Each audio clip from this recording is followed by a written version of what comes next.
wander out where you can't see. Inside my shell, I wait and bleed. I felt the hate rise up. I found this channel that does AI country versions of metal. Fucking fantastic. Copyright me for that shit. It's AI. Fuck off.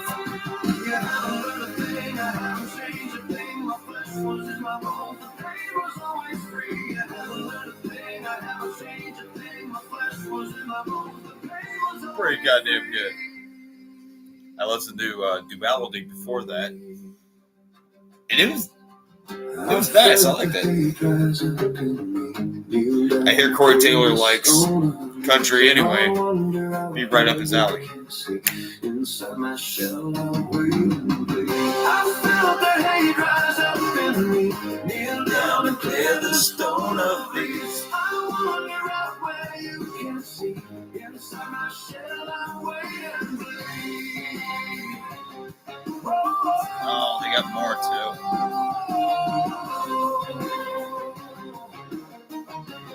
Eminem Stan Country Soul Version. I have to come back to that shit.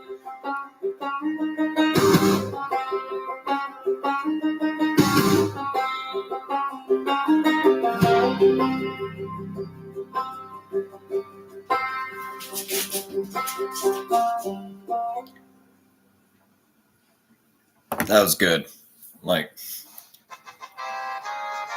everybody hates AI, but I've heard some bangers come out. So here I am. I said I'm gonna shave my head. Nobody's watching. I wish somebody was watching. That'd be cool.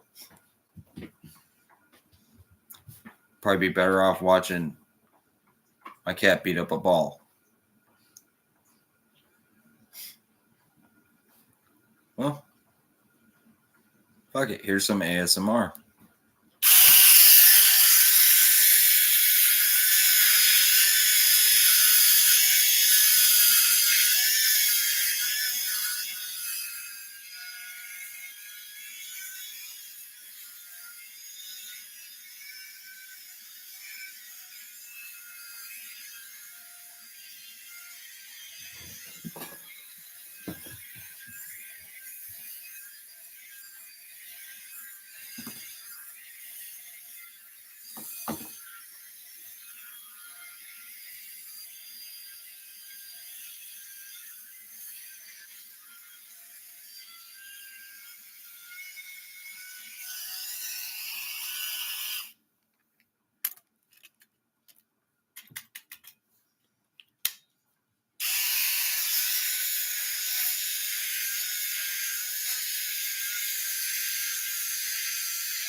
Where's Ace?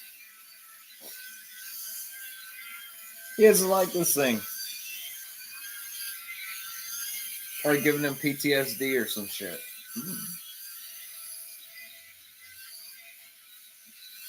Ace is also retarded, so.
What?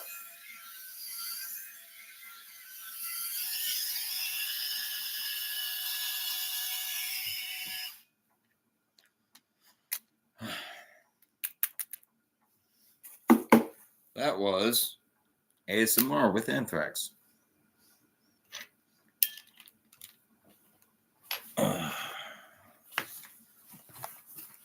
Shaving my head. For nobody, apparently. Well, for myself, I guess. So, last night I did a stream, which only 4 people watched. At the time, there was only one person who was live with me, and it got age restricted. Like, what did I say? What did I do? I was listening to the presidents while talking shit and fixing my stupid vacuum. Which, by the way, update to anyone who cares, I fixed it.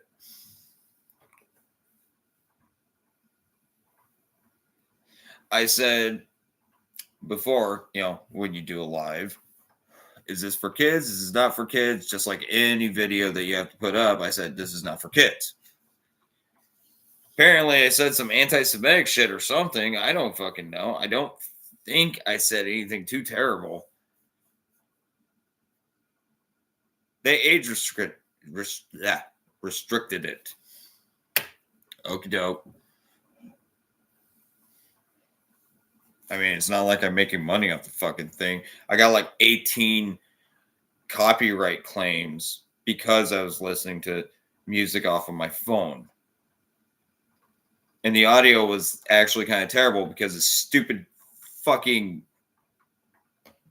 Google Chromebook has terrible audio, terrible mics, whatever. And I was singing along, again, terribly, but, you know, fair use. I like the claim.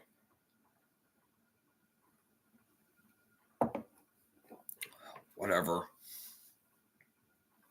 It's not like it's going to hurt me. It's not going to take my channel away from me, which is most important because I've been using YouTube as my TV since 2016.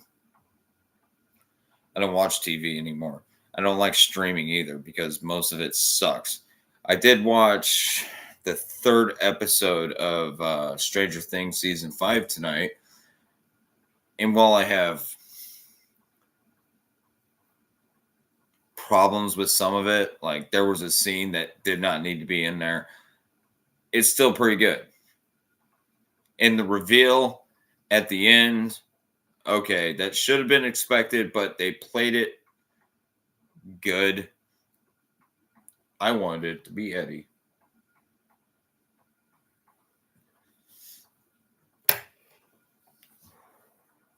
Oh well.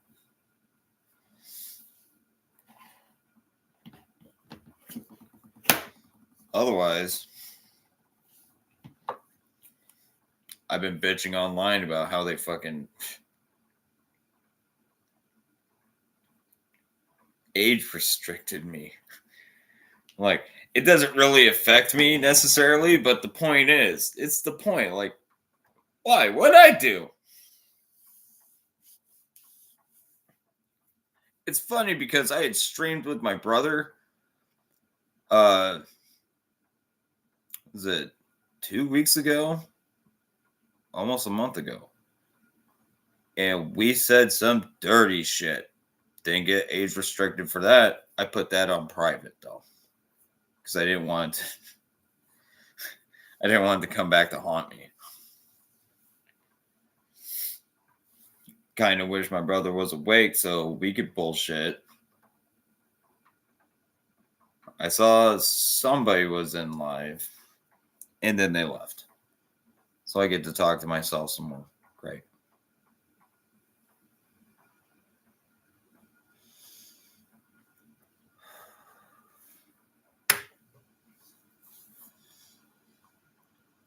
I really don't have much else to say.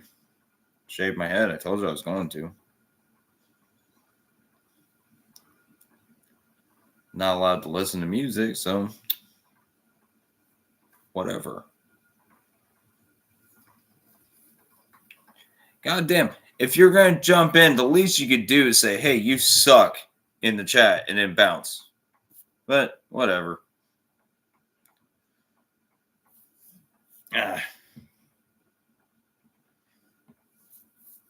Yeah, I think this is going to be a short one. I went 2.5 hours last night. I was having a good time. This time, not so much. Not so much. God forbid I listen to music. Oh, fuck. Who's the asshole? I see on my recommended a bunch of retards pretending to know what the song Daddy by Korn means. This song contains very disturbing lyrics and story. Yeah, it does.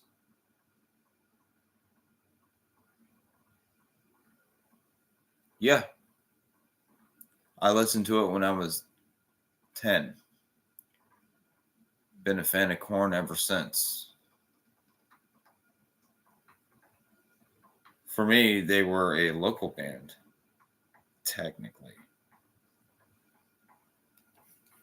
Back then, way back then.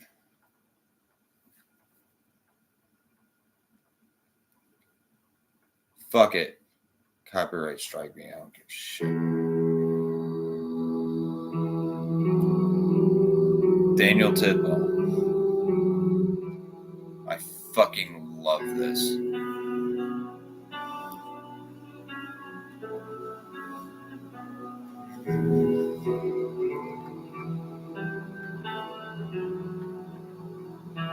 Woo.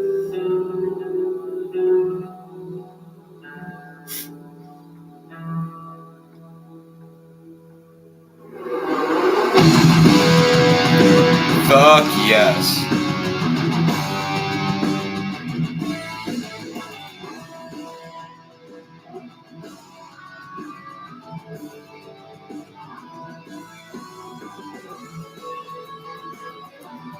Okay, this is a good one too.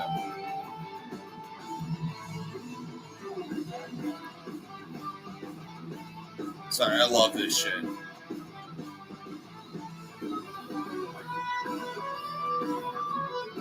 Daniel Tidwell is my spirit animal. I wish I could play guitar. Like, well, period. But, you know, like him, this motherfucker right here in shreds.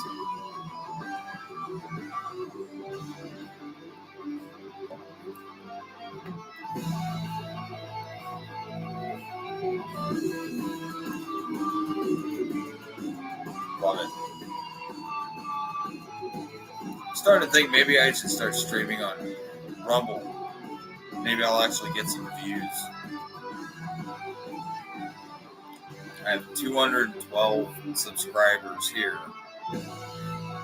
But it's because of my fucking shorts. Nobody wants to see this ugly mug. They want to see my kids.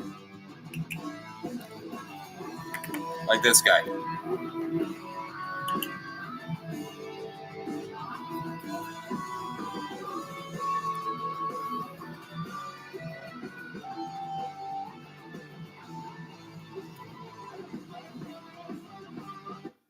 This is Syra. Yes. He's a good boy. He is going to be 10 years old come February. Yes, yeah, old man. Quit acting like it. My wife and I got him on Valentine's Day from Petco. Well, she got him. I was at work. And she's like, what if I were to pick him up? I was like, if I come home and there's a little black fur ball running around, I'm not going to be mad. And that was this prick right here. Yes. And somebody jumped in and fucking jumped right back out. This is Jimmy. Anyone who watched last night's stream saw him too. But Syra, we got him 2 weeks before we got married. My wife and I got married February 29th, 2016. It was my idea because I wanted to be a nerd, and she was all about it. We got married on leap year.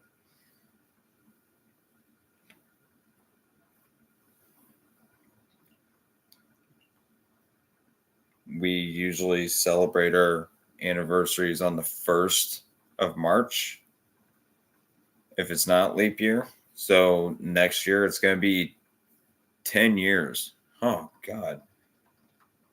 10 years, and she's had to deal with me? Hi, Jimmy. She's put up with my shit for 10 fucking years. She is a true champion.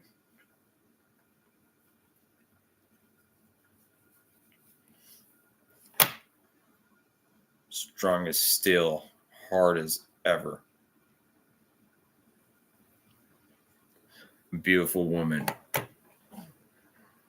With all the grace and all the awesomeness. Well, I say grace. She's not so graceful, but neither am I.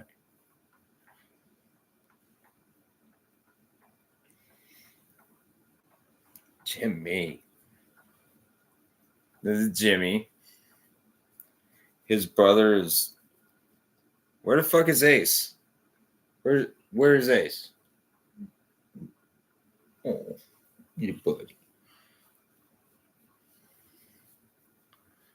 Should name this stream. I'm gonna pet cats for a couple hours. Maybe people would actually show up. Yeah, fuck it.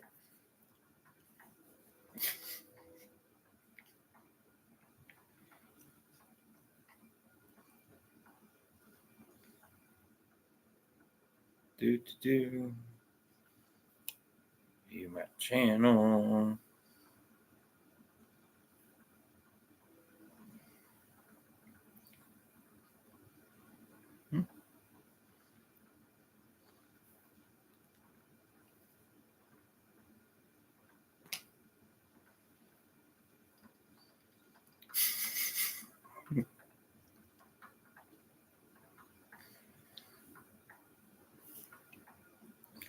I'm petting cats. Yeah, Jimmy. Okay, yeah. Cyber's getting mad at you because you're taking all of his spotlight. Oh, you buddy. Oh, you buddy.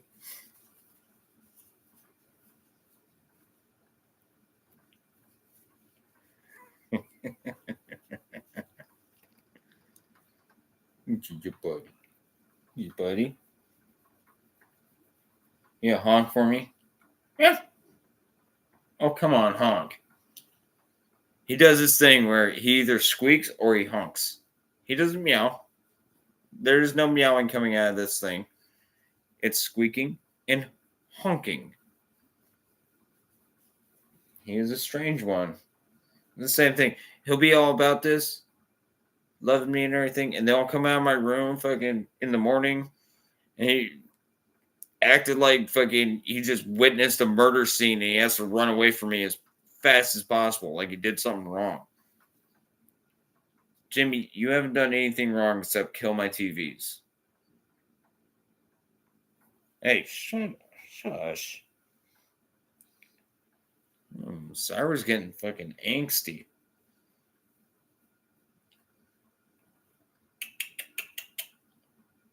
Nobody else wants to come kick it? Wait. There's several other cats over there. They don't want to come kick it. Look. Jesus. Nobody wants to come hang out. I was all by myself. All by myself. Except for Syra and a little bit of Jim. Usually Jack would be right where Syra is, but he's on a pizza. A California pizza. Shows what kind of taste he has. Dick. Jack. No. No fucks given.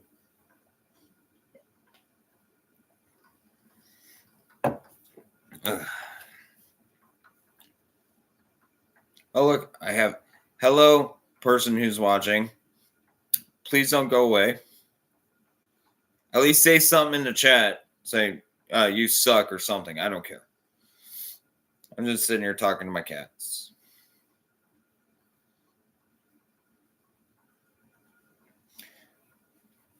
Jim Boy. Syra. Ace. Come here, stupid. You okay? Come here. It's okay. The buzzer is gone. I stopped shaving my head. Calm down. Come here, buddy. You want my attention all the fucking time, and now suddenly you're like, fuck that guy. Jimmy. Yeah. Ace is a little touchy. He has PTSD for absolutely no reason. He does not like the sound of this.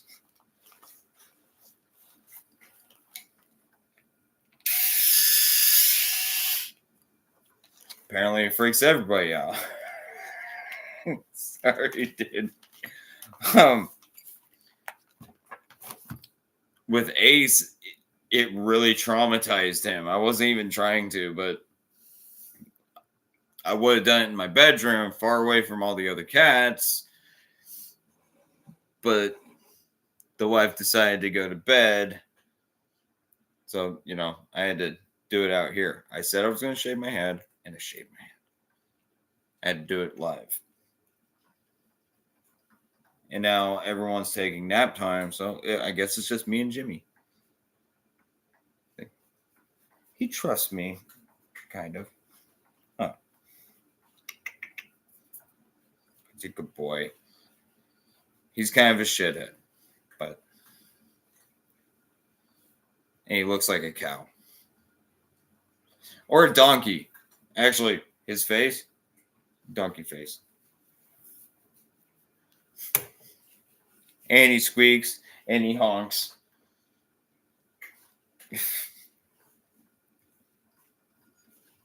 He doesn't know when to leave. Oh, buddy. Oh, it's a good boy. Yes, I love my cats. No matter how much they piss me off. I know you're not the one that pisses all over my oven.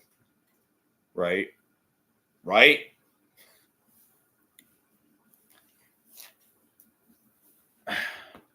Everyone's sleeping. Suddenly it's going to be, a cat-tacular episode. I'm going to go get Jack. Fuck you. Come here, fuckface. Oh. Why did you wake me from my slumber? This is Jack. Jack is about, what, you're going to be 4 years old? And he went through a year of hell. He has about 6 out of his 9 lives left. First time I ever had to deal with this dumbass. We had a sandwich wrapper, sandwich baggie. And he dug it out of the trash and got it wrapped around his face. Me and the wife were sitting in the bedroom while he's going nuts and everything. I was like, I don't want to fuck with it. And then it got to a point like, maybe we should go and check it out. And he was sitting on our TV stand, way up high, with a sandwich bag around his face. He almost died that night. All I did is pulled it right off his face. Then, after that, we were taking care of a cat that was sick, and we tried to quarantine him, but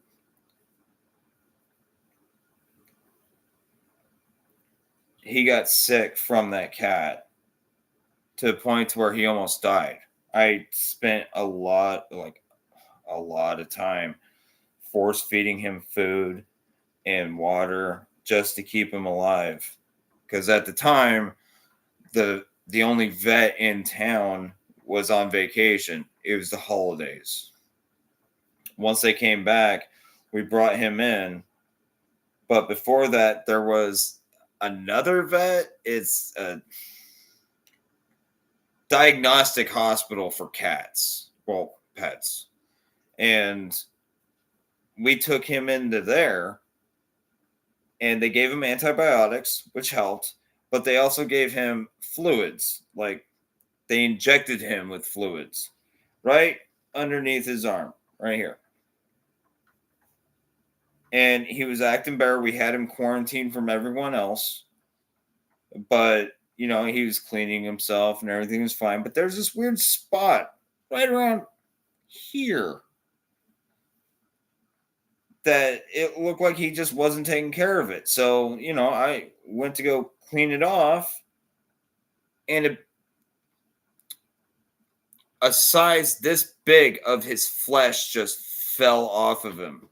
Well, not necessarily fell off. It was like a scab, but it's still attached. So he had open flesh.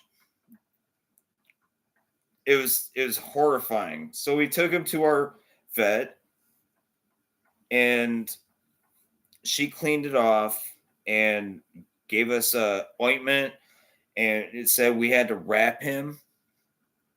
And we did that for a fucking year. Every day. We had to wash him off. We had to give him his ointment, his treatment, and then we had to wrap him in gauze and shit. And he was wearing this weird vest all the time for a year until finally it took. And now he has this weird bald spot right here. But he's perfectly fine. He's perfectly fine. So, yeah, he's 6 out of 9. But he's living a good life. Huh, Jack? Meow? Oh, you're not going to talk to me now. This prick talks to me all the time. All I have to do is fucking look at me. Oh, yeah. But now he doesn't want to perform. He's camera shy.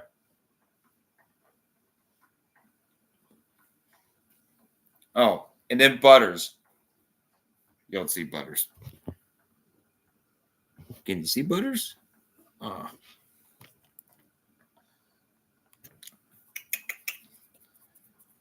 here, dipshit. Come on. You can get up here. It's fine.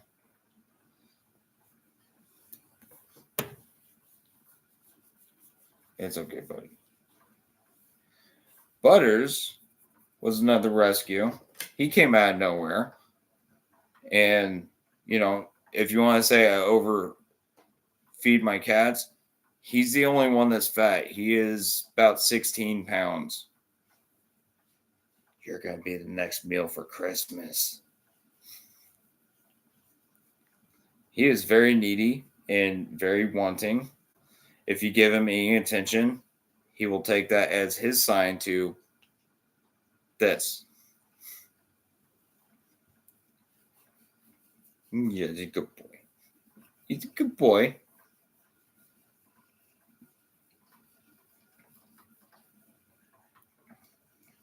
And he has this weepy eye. If you could tell. So many times we've kept him clean. Don't know what his problem is.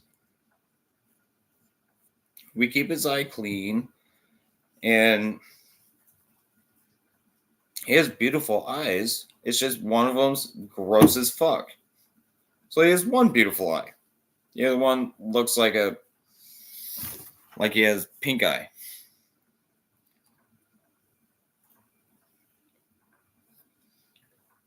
I wish the cripple was in here. Oh, come here, you. This is the star.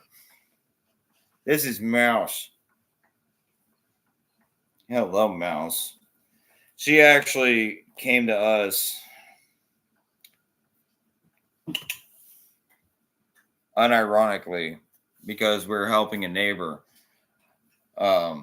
He found her, and I don't know, it had some kind of wound on her leg. Like, it looks like she got run over, but she was just a kitten. So no idea what happened, but he asked us to take her to the vet, get her fixed up, and then, you know, house her and then let her go. You know, yeah, she made this her home. And she is the most adorable fucking thing on earth. absolutely cute as hell. And it's weird because she looks like another cat that just showed up on our doorstep as a kitten. This cat showed up smaller than her. Somebody had gotten her fixed and then just let her outside, stitches and all. Her name is Ripley. I have no idea where she is. Probably peeing on something. I don't know. She's that kind of dick. She is a weird cat, but she's also very fluffy and adorable. Maybe I can go grab her. Hold on.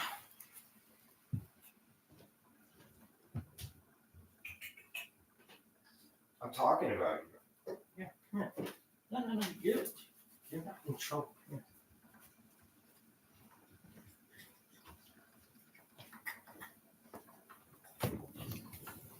Oh, okay. This is Ripley. She is a very interesting cat. We took her in mostly because somebody already did the hard work and got her fixed. So she has her vaccines and all that good stuff.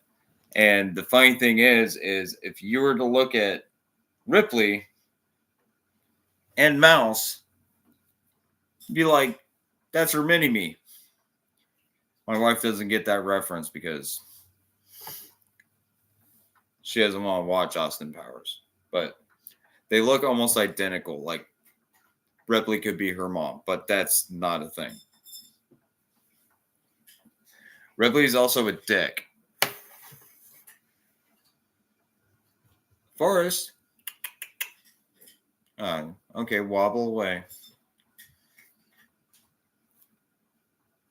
How did this become a fucking cat stream? Talking about my pussies.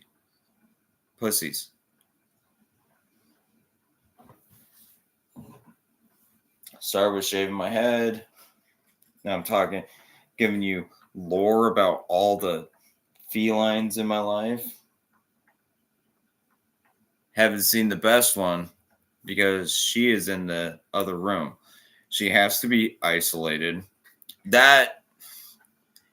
So if you know who Rhaenys Delph is, he talks about his orange flavored cat a lot, and he went through this thing where his cat Nanaki was attacking the oldest cat, just being a dick. And he has two other cats. You know, Nanaki's nice to those two, but his oldest cat, Tuna, was getting a lot of hate. And he went through all this bullshit, listening to people online and all this, spending a lot of money for absolutely no reason. I wanted to tell him I've gone through the exact same thing. My cat, Gracie, is 9 years old. And she got bullied by Ace. Yeah, I'm looking at you. And everyone else started bullying her and everything because she's, kind of a chill cat. She doesn't want to fight. She wants to play, but everyone wants to fuck with her. To the point to where I had to take her into my room. And it was one of those things where she was being bullied so much that she was hiding underneath our sink and she would not come out. She wouldn't come out to eat. She wouldn't come out to drink. She wouldn't come out to use the litter box because she was a target to these pricks. So finally, I took her into the bedroom and I gave her her own food, her own water, her own litter box, and it's been peace ever since. She's an old woman. She doesn't need that shit. It's her retirement home. Now she has a roommate because that wobbly motherfucker right there got her knocked up. Yeah, I'm talking about you, Forrest. Yeah, wobble away.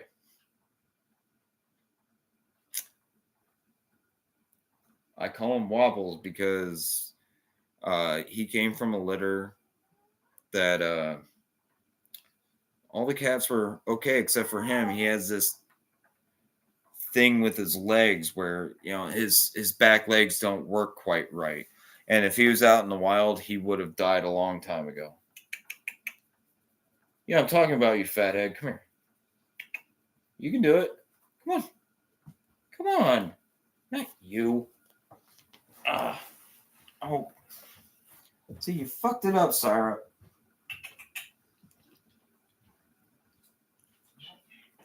Come here, stupid. Come on. You're fine.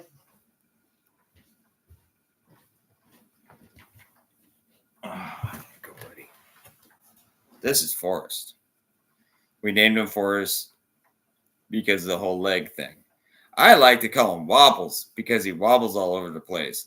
And Hannah likes to call him Fathead because he's got a big fat head. He's like a Weeble Wobble. Big on the top, little on the bottom.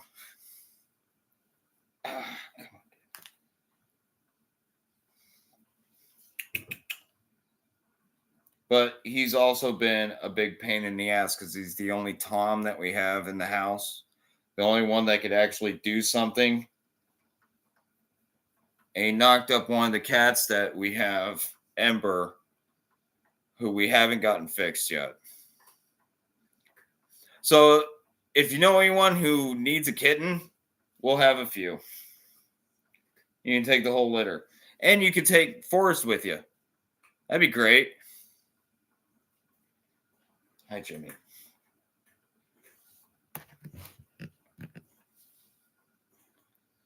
He's not a bad dude. He's actually pretty chill. And it's one of those things, like, now that Gracie's not in the picture, they like to bully him because, yeah, he's a cripple.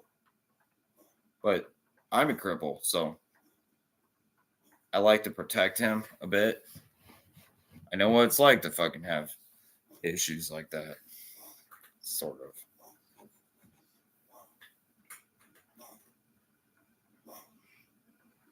Cyrus dry heaving for some reason. Then we have a Siamese over here who refuses to wake up. And then Salem.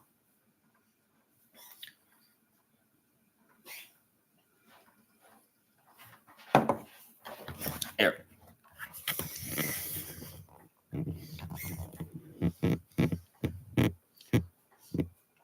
Yeah, it's my Kikis.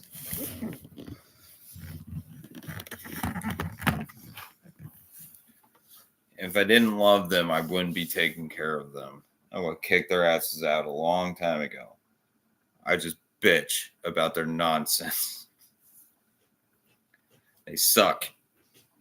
Butters, you suck. Yeah, I love you too. You big teddy bear.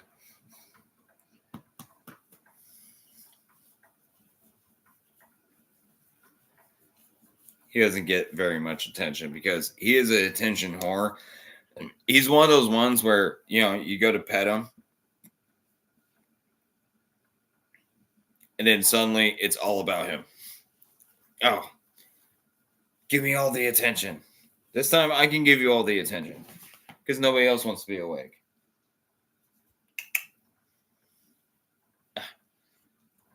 Yeah, now suddenly Mouse doesn't want to be. Hannah took a short of her on my shoulders. That's the thing she loves to do. Just likes to jump on my shoulders, and especially when I'm eating because she thinks she's going to steal from me. I'm like, no, it's my food. Stop it. Quit being adorable. I keep having people jump in and jump out. And I'm like, I don't want to listen to this bald-headed idiot talk about his cats. I don't blame them. But to the one that I have, thank you. I wish you would say something in chat just to know that I'm not talking to myself. Or, maybe you put me on while you're shaving your legs or something. I don't know. That was the first thing that came to my mind. Don't know why. Don't care. Butters. Jemay. Ace is being a dick. Well, I guess I could tell you about Black Friday. My wife works at Walmart. She does overnight stock. And she worked Thanksgiving night. That we had to have Thanksgiving early. And my turkey turned out surprisingly good. But she was excited for this. And we had heard that there was people lined up that night for Black Friday. Well, that is all nonsense. You know, I think the cops shoot him away or something like that. And that Friday, we were like, oh shit, we need sugar and we need cat litter. So we had to venture out to Walmart, the Walmart she works at. And oh my goodness gracious. Wow. It was packed. Surprisingly, I don't get it. There's a lot of people there. I got curb checked by an old man. I'm standing in line waiting to check out, and this asshole fucking checked me. Like, what are you waiting for? Fuck off, dude. You're just walking by, you prick. Which is why I will tell you, if you're just going to do shopping, like regular shopping, don't do it on Black Friday. That's stupid. Make sure you're stocked up before that. The first time I've been out for years for Black Friday. And then we went shopping today. It was still, oh, dude, you're right on my balls. It was still hectic, but you know, it was Wednesday, so who gives a shit? We got what we needed. Butters wants to show you his butthole.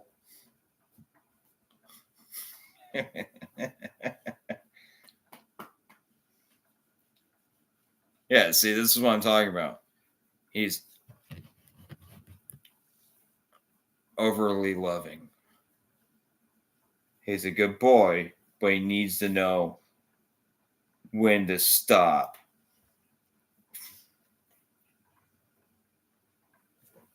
Ow! Fuck, dude.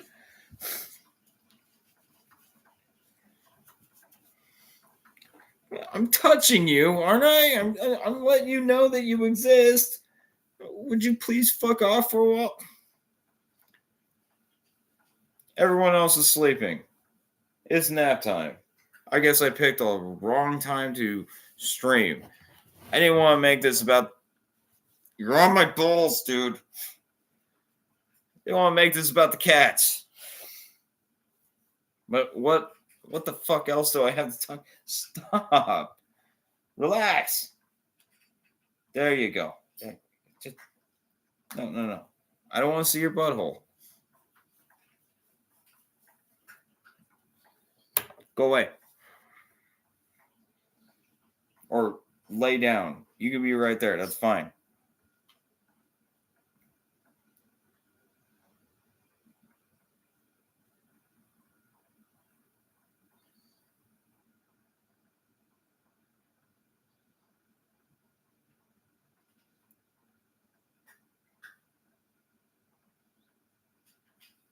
What?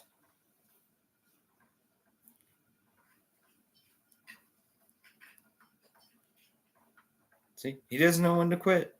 He just didn't know. He didn't know.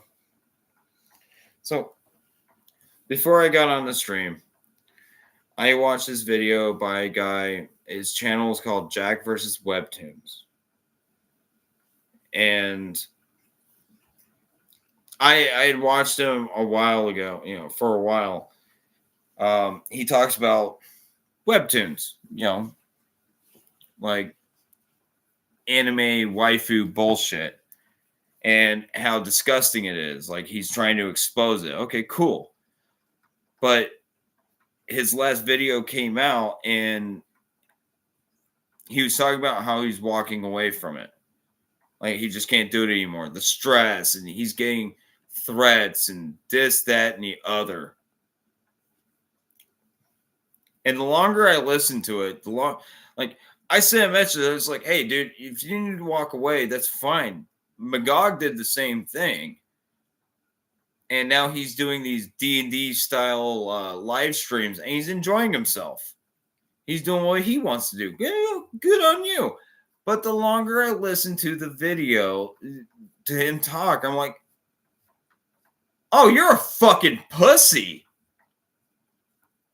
Like, you put yourself out online, and you got what, a couple of threats. I know there's this fucker that I've been watching since 2016. He's had numerous doxings, threats. People have made full-on videos about him, and you know what he did? He spit in her face and laughed about it.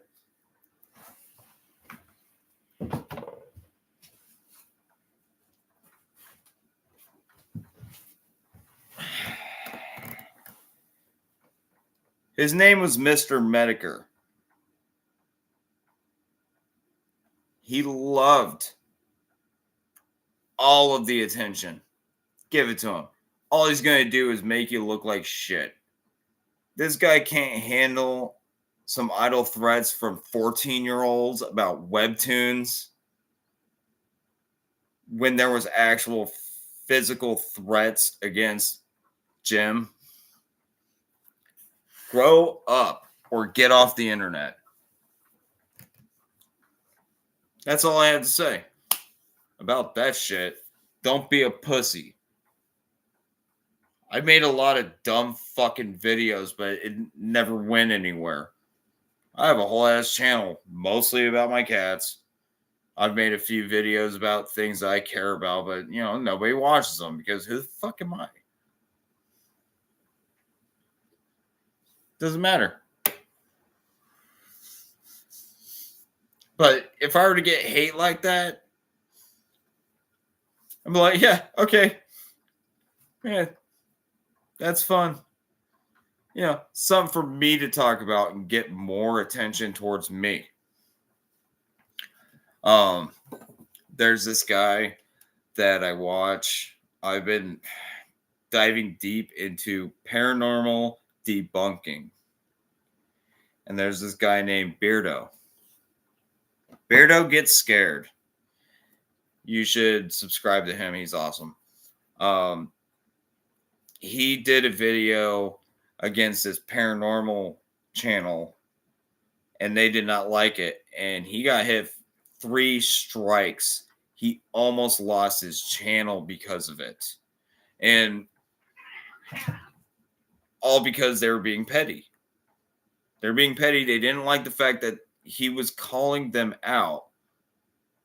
So they were trying to silence him. It's nonsense. Absolute nonsense. And the one thing that, you know, the community that he is in was trying to do was, you know, at least speak up for him, but to tell everyone who listens, you know, me and whoever else, don't attack these people. That's the key thing. That is the key thing when it comes to this. Don't go and attack them. All you're doing is giving them power. They're making it nonsense. Well, Beardo managed, you know, with some help, managed to get all of those strikes removed. Honestly, if it was up to me, honestly, he's probably just happy he still has his channel because he's put his whole nut into it. So I appreciate that, but I would have reversed those strikes, send them back right to the creators that struck him. But he's just trying to move on. And I appreciate that. I get that. You know, I mean, like, fuck those people. It is what it is. I'm going to go and do me. They can go and do them. I'm never going to talk about them again. Whatever. But, like, Side-Eye Guy, another person you should probably watch. He did a whole live stream trying to explain why he didn't talk about the situation because a lot of people gave him shit for not sticking up for his buddy.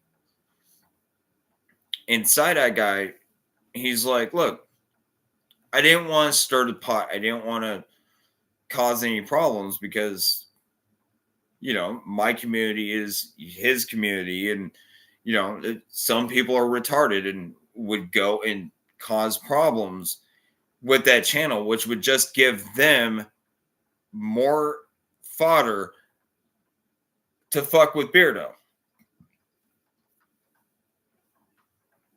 It's not like Medicare, where Medicare, he's not going to say, don't go and fuck with these people that I'm talking about. I'm just going to talk mad shit about them. You do what you do, because he knows, in honesty, he has no power over that. He's like, whatever, my Sweetie Squad is going to do whatever the fuck they want. I am not going to direct them to do it, but they're still going to do it anyway. Like, when he almost got kicked off of YouTube,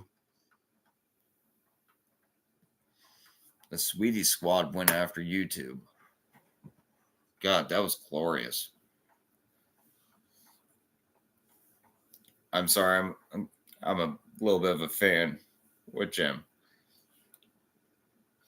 Cheers to him.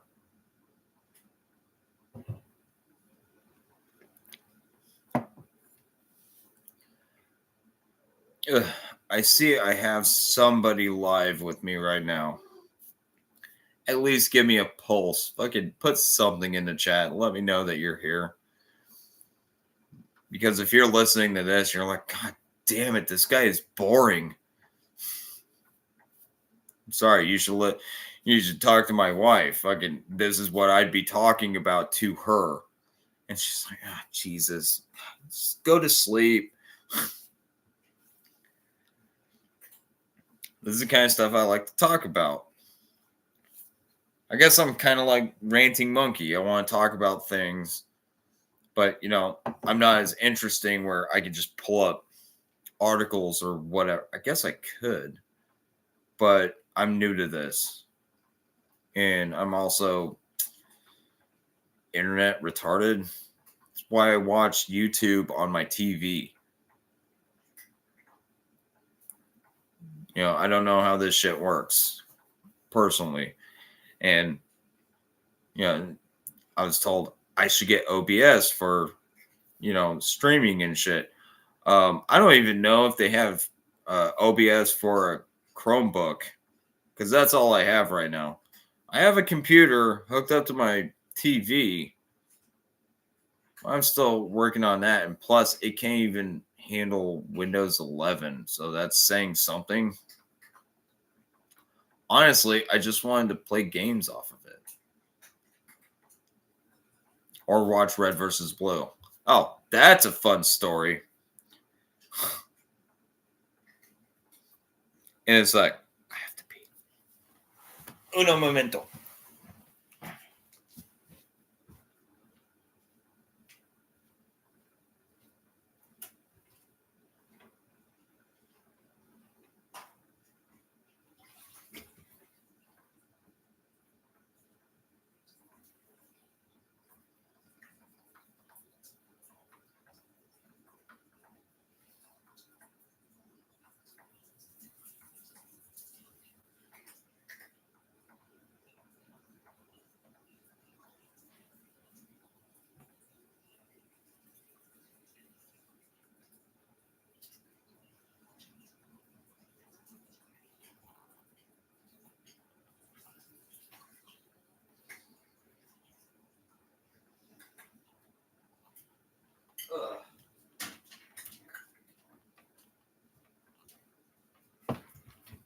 Hey, get out of here. Okay. So, where was I? Oh, Butters. Butters make me bleed. Damn it. I'll be right back.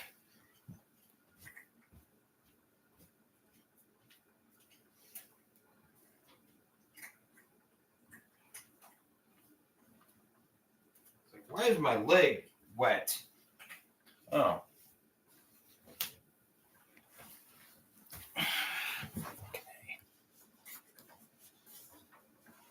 Hey, Sammy.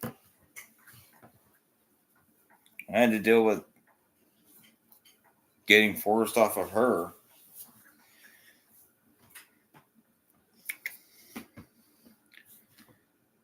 Anyway, where was I? Oh, right. Rumble. So, because of Adonis Paul, I made a Rumble account so I could watch him on Wednesdays. If you're squeamish, don't watch Rumble Wednesdays. So I made this account, and basically it's kind of a no holds barred sort of thing over at Rumble to a point. I have 14 seasons of Red versus Blue on a hard drive because I love Red versus Blue. I've been watching them since 2006. But at the time, Rooster Teeth had removed all of their animations from YouTube, including Red versus Blue, which kind of pissed me off. I'm like, that's fucked up. No, they had to put it behind a paywall on their website to watch Red versus fucking Blue. So I was like, you know, I'm going to be a dick. I got my hard drive and I started uploading season after season after season of Red versus Blue on Rumble. Just so people can watch it. You want to watch Red versus Blue? Well, it's not on YouTube. It's over here on fucking Rumble. Well, I was new to Rumble and I didn't know what I was doing. Like, I was just looking at the settings and stuff, and I told you I'm dumb when it comes to this stuff. And there was automatic, I swear to God, it was automatic monetization on my channel. And I was trying to fix those. I was like, I'm not looking to make money off of this. I just want it as a free way for people to watch RVB. Well, apparently, I don't know what I did, but I guess I set it to monetization. Rooster Teeth came in and shut my channel completely down, took everything away. And now I can't access that channel anymore. Like, I can't even remove the 6 seasons of Red versus Blue that I put up just to keep my channel. So I had to make a new one.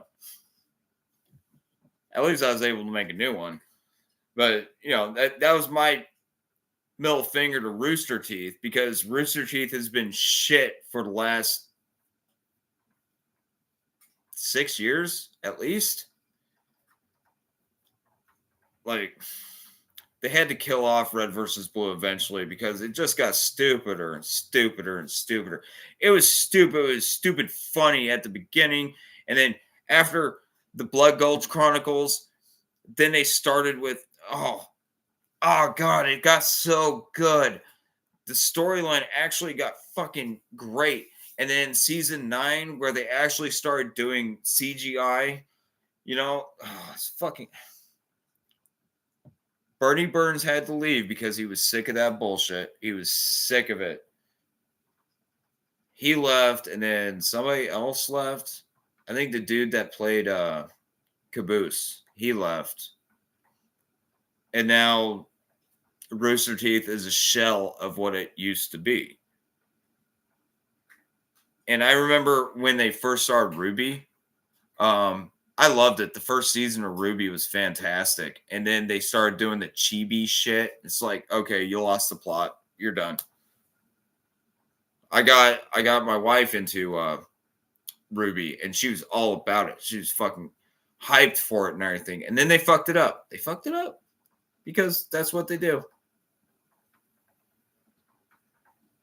Now,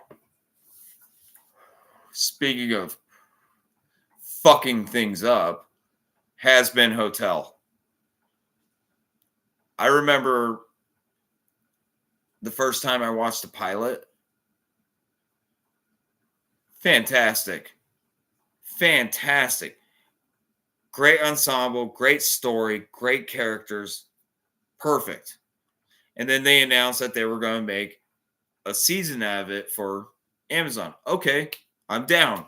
That season, it had its foibles, but it was still fantastic. It's still great. Like, the story actually made sense. And then season 2 comes out.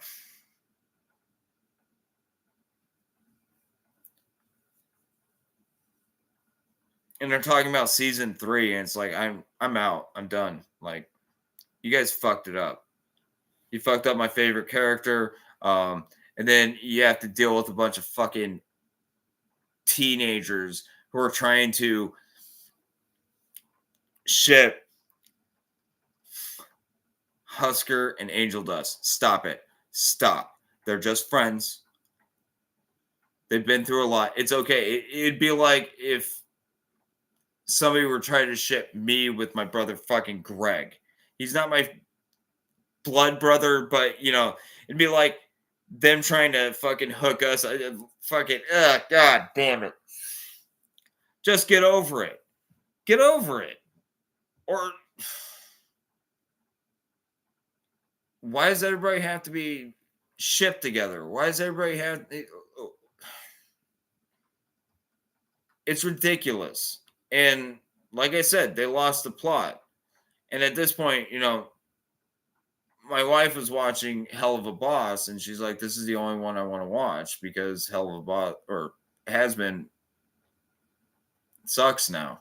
Like, I know, right? It's fucking terrible.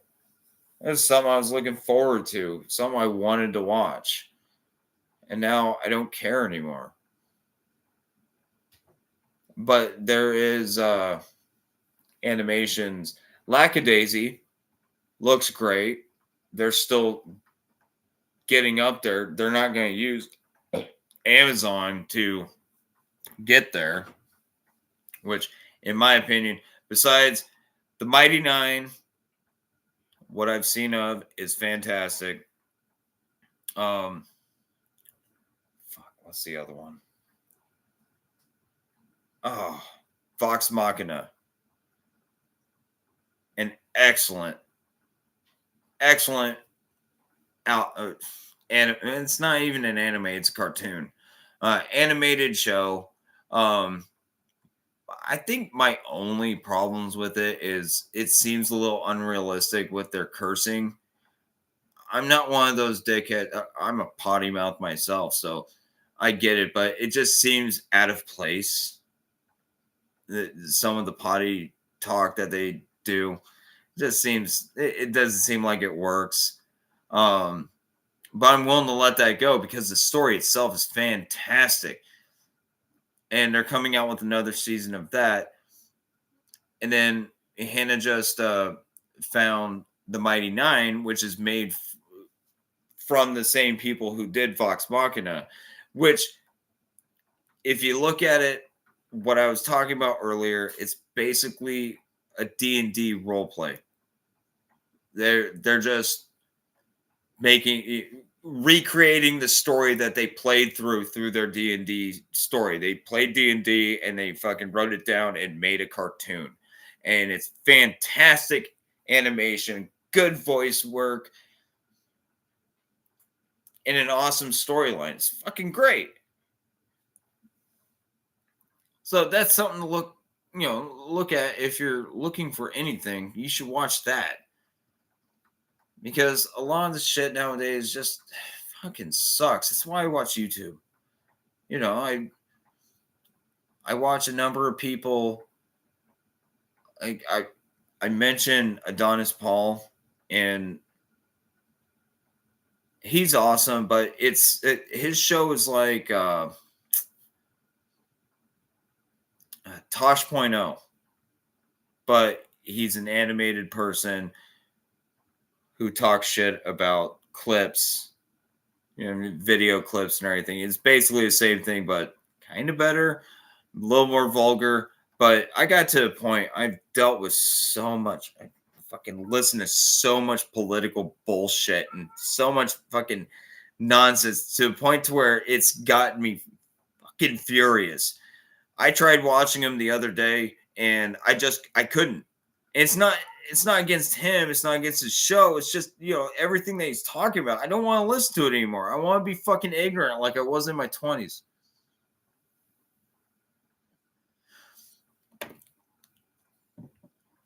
I won't worry about fucking stuff that worries me. Not shit I can't control. Nothing.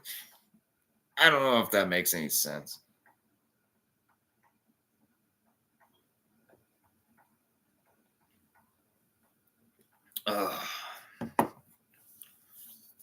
Again, if you're there,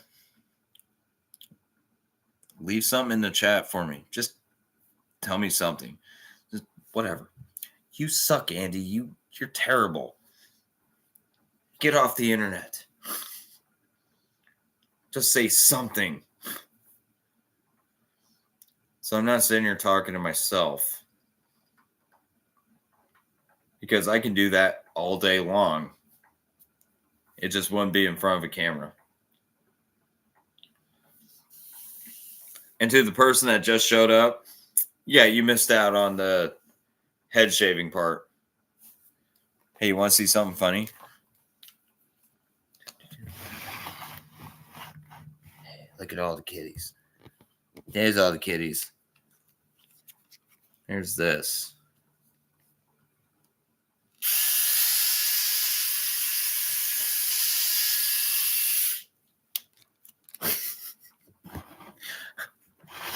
That wasn't nearly enough of a reaction that I expected, but... And fuck you if you think I'm abusing my cats. They're abusing me. They eat better than me. They live better than me. They don't have to worry about rent or utilities. They have to worry about what they're going to fucking spray on next.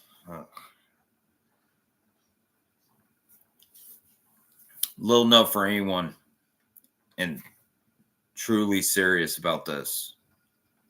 If you're going to have a cat, and especially a male cat, be sure you get them fixed before they hit puberty. I don't know if that's what it's called. Before they start spraying on things. Once they do that, they're going to be spraying on everything. I say this from experience. I have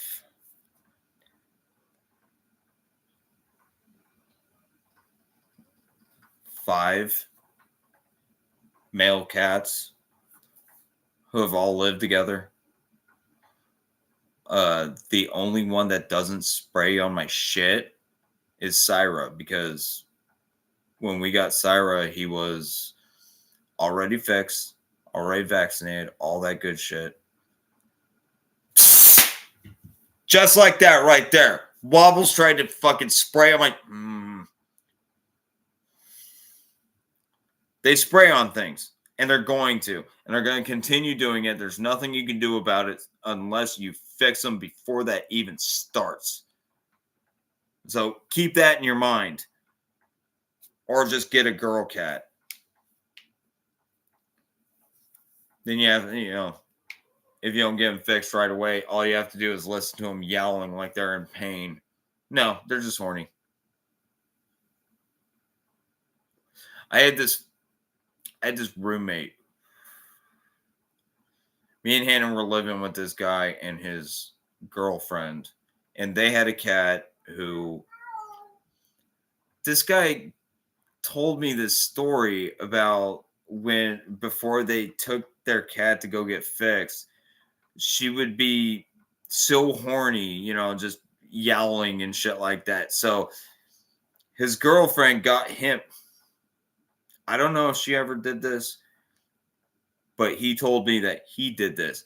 Take a Q-tip, get it wet with warm water, and basically masturbate her just to get her to shut up.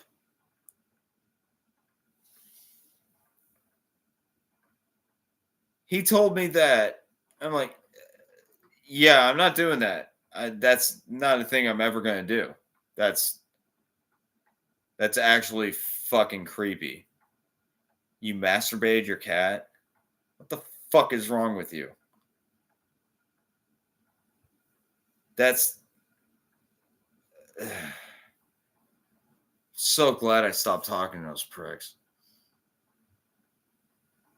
His girlfriend went back into meth and was trying to sell my, at the time, roommate. Yeah, trying to get my roommate at the time to sell 10 grams of meth for her. And this dude doesn't even know what meth is. So I had to take the phone and be like, hey, okay, you tweaker, no, stop. Just fucking stop. And then she tried to attack me. Oh, you fucking alcoholic. I'm like, I'd rather be an alcoholic than a fucking tweaker.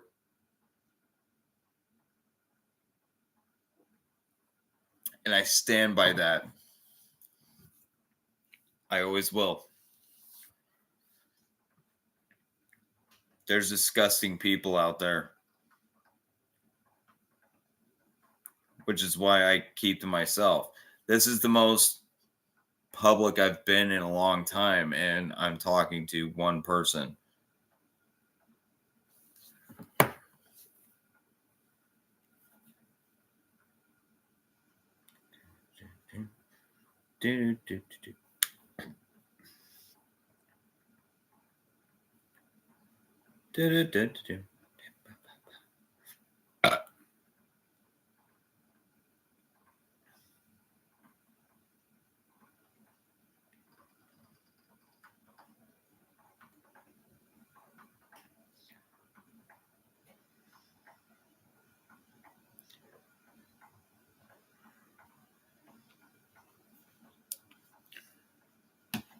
I had to ask something.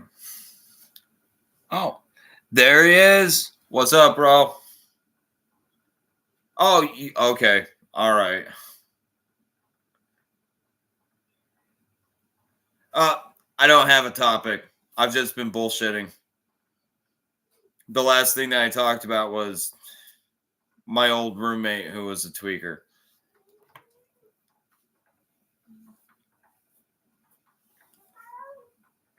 I thought the one person that was in here was my wife, so I had to send her a message. But like, are you watching this?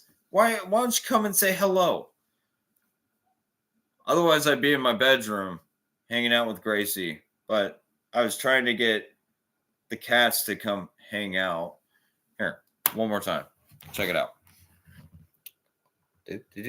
There's a kitty. There's another kitty. There's big fat head. Yes. I have kitties. And that's not even all of them. But apparently it's nap time and they don't want to hang out with me because they're dicks.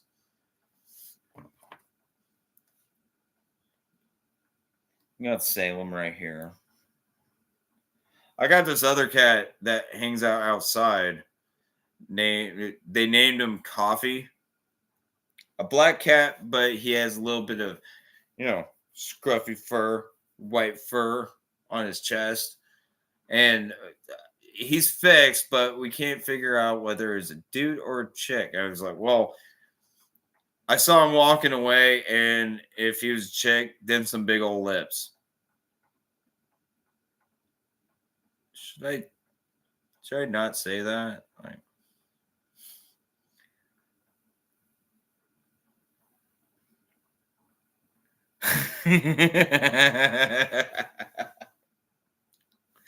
No.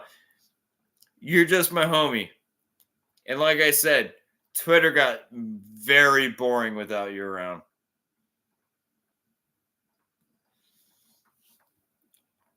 I got my Twitter back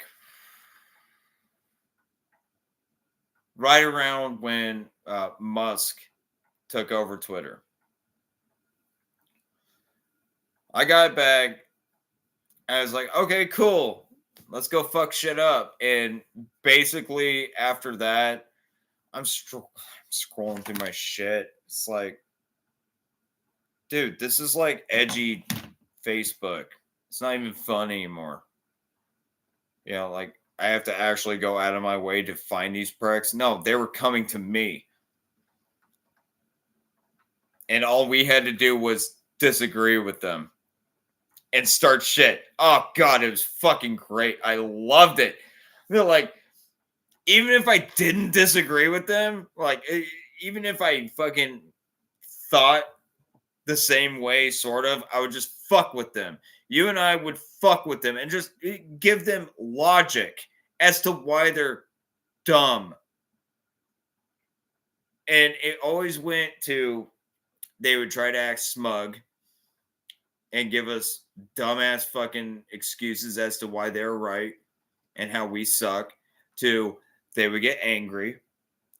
And then it would go to name calling, you know, saying shit that they would expect us to say to them. And then they'd block us. I always wore that as a fucking badge on my sleeve. Yeah, I got another one to block me. Fucking fantastic. I miss those days. Those are good old days. Now, Twitter sucks now.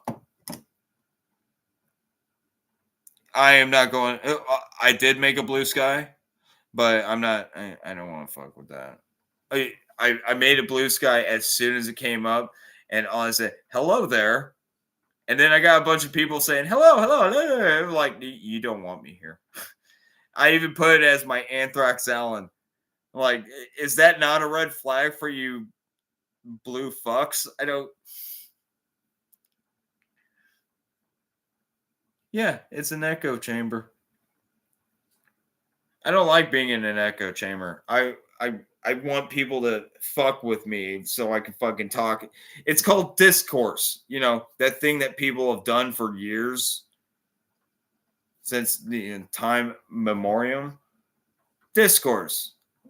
Oh, you don't agree with me? Why don't you agree with me? Let me tell you why I believe in this, and then you can tell me how you're dumb.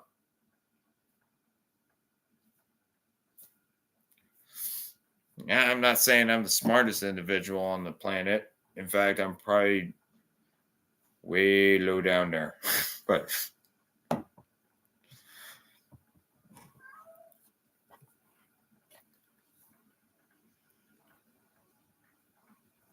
right.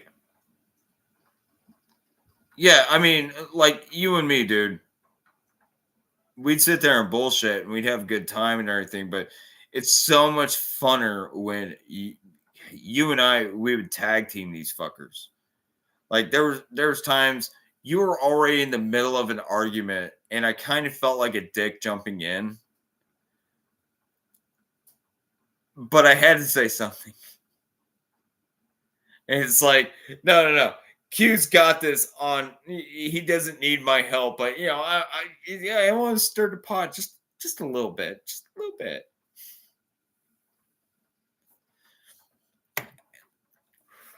Have a little bit of good time, and then yeah, I got fucking purged. You got purged.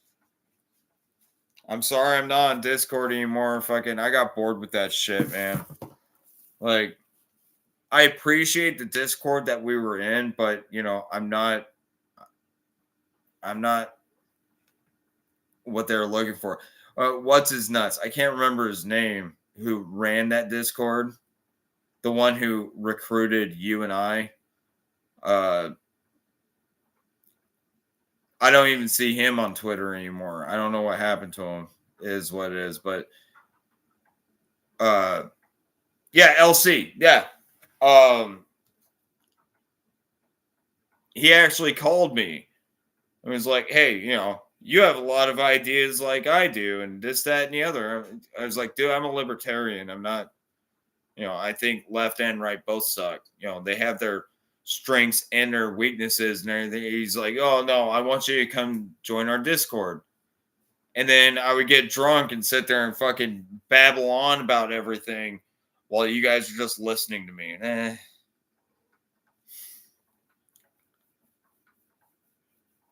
I got sick of it. I'm like, no, I'm not going to get back on Discord. Discord sucks anyway.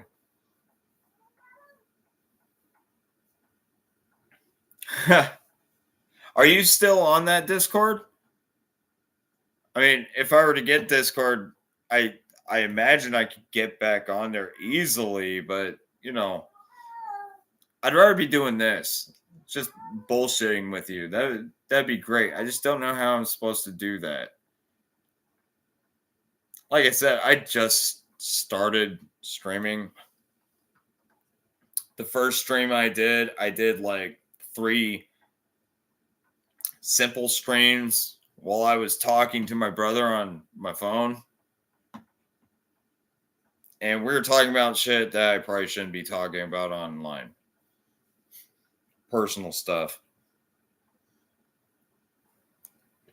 But it would be super awesome if I could, you know, like, if you wanted to come on and just talk, then you and me can sit here and just bullshit. I don't know how to do that, though. Like I said, I'm retarded when it comes to this. I still need to look up if I can even get OBS for a Chromebook.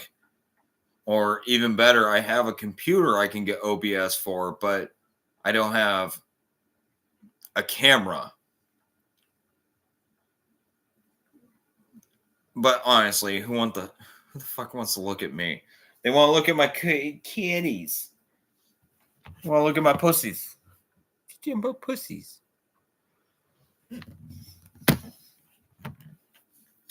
Now I have 3 people hanging out. That is surprising. Just saying.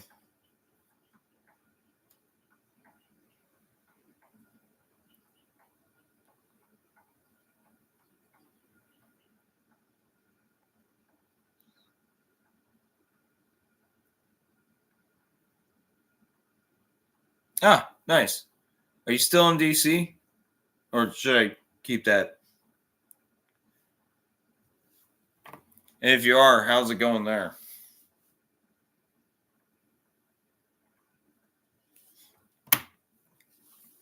I don't need. Well, I mean, come on, dude. Who the fuck are we exposing shit to? 2 other people? I'm in Texas. I had quite a year. I guess I can talk about that. Here. Let's go smoke.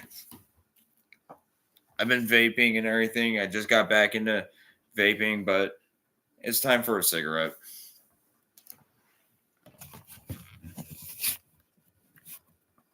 And then I'll tell you how the last 2 years have been for me. Oh. See, I have outdoor kitties.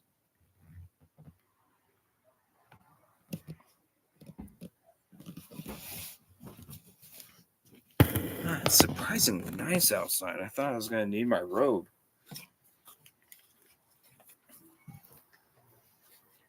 It's okay. I don't know who you are, but you can kick it. It's fine. Oh, crinkle cut tail is fine.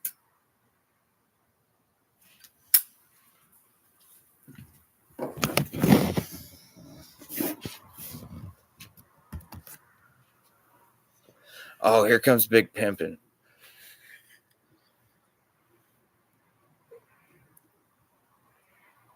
I'm so with you on that, my man. I'm so with you on that. The most I go is on YouTube. I listen, I watch like Bearing and Monkey and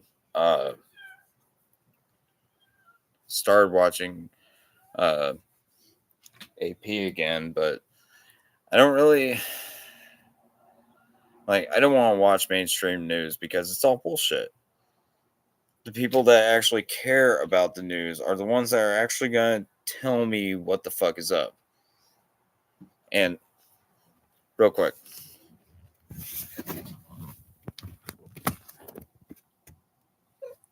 yeah, this is Tigger. Yeah, he's a good boy.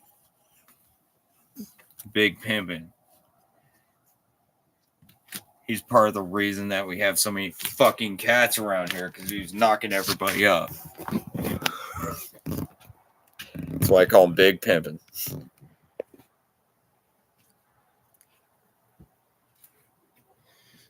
Let me ask you, Q. What did you feel about Trump bringing the National Guard in to clean DC up? What are your thoughts on that? Because honestly, I was like, maybe since the success, do it to Chicago.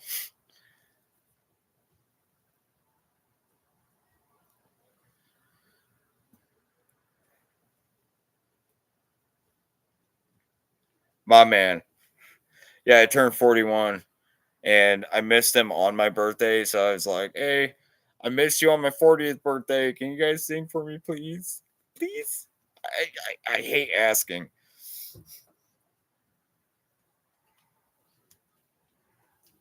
But that's their thing. And it's funny. You notice when they sang, Jack will always say my name fully. Monkey doesn't care for the anthrax thing. I even tried telling him, I was like, you can call me Andy. It's okay. I'm not going to be mad about it.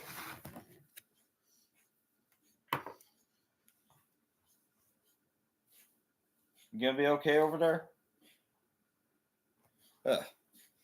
So, yeah, I know. I called you Q because it's just easier. But, like whenever I was talking to my wife about our conversations, I would say Christ, because that's technically what your name is, at least online. That's what I mean. But Q, I'm not talking about fucking, what is it, MI6, Mission Impossible? Is that where that's from? I don't know. Anyway, the last year and a half has been, well, it's been a year and a half. It was September of 2023. My daughter's mom gets a hold of me and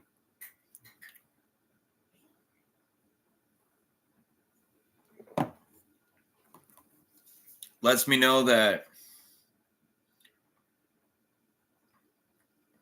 my mom was in hospice care.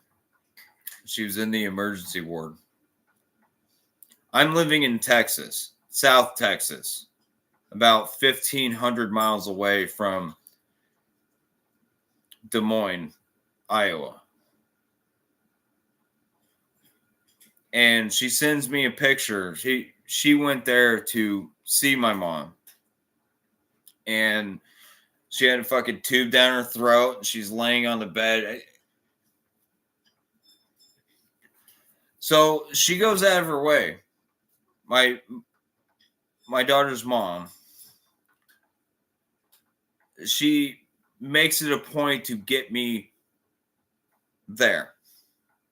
Got me a plane ticket. This is the first time. Well, okay, no, the second time I've ever flown. I hate flying.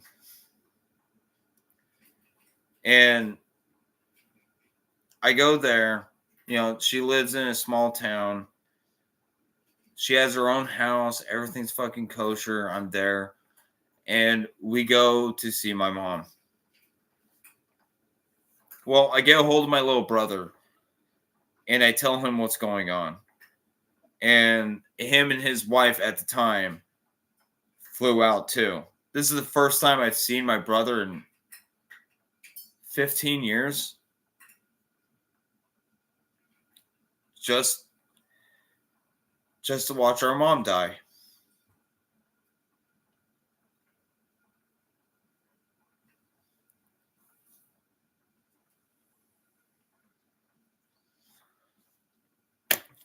We spent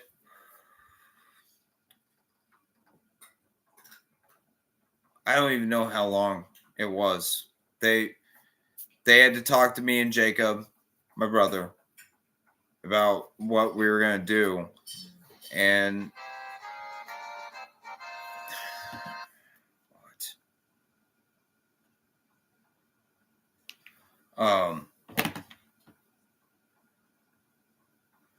and me and him decided just take her off to support and see if she can fight through it. When we got there, she was intubated. She just was out. Like, we didn't actually get to talk to her or anything like that. So they pulled her off of life support, and we sat there for hours and watched her slowly die.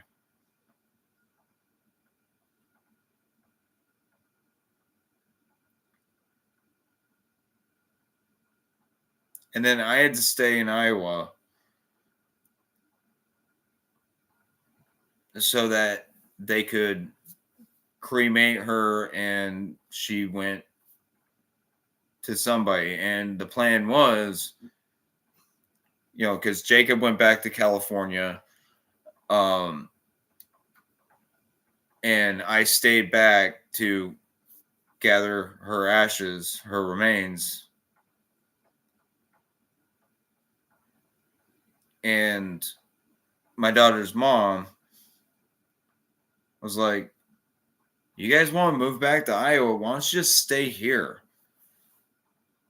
Okay, yeah, that makes sense. I talked to Hannah.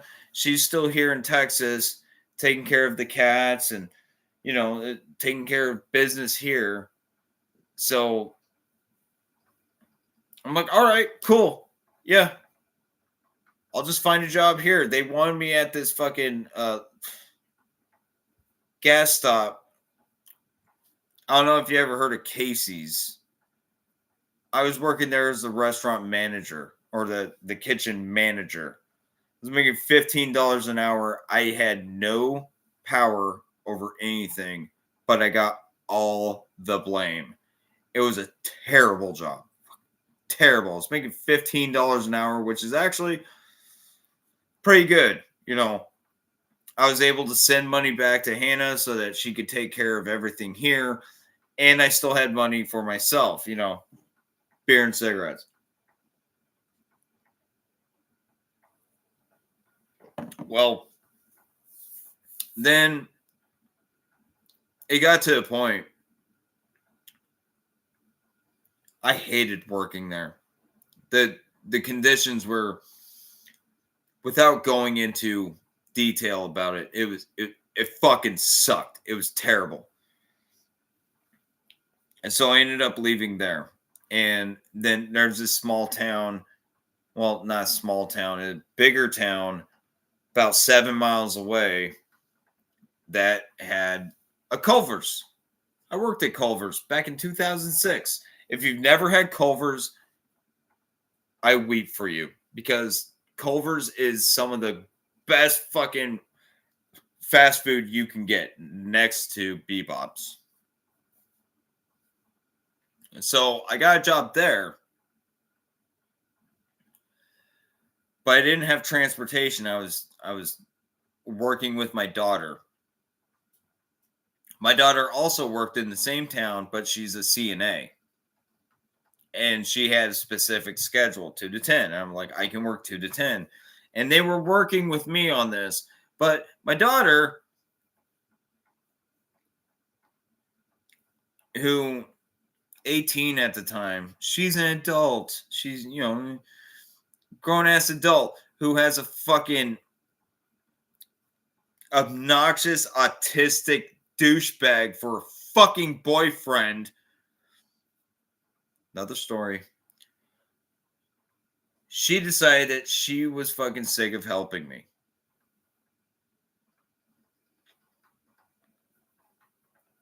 And she was causing problems like fucking, oh, no, I'm not coming to pick you up, or this, that, and the other. It's fucking ridiculous shit. Nothing that I need to go into here, but it got messy. And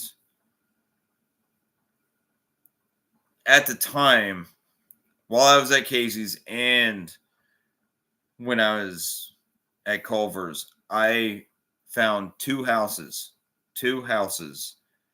that were within my price range. You know, I had, home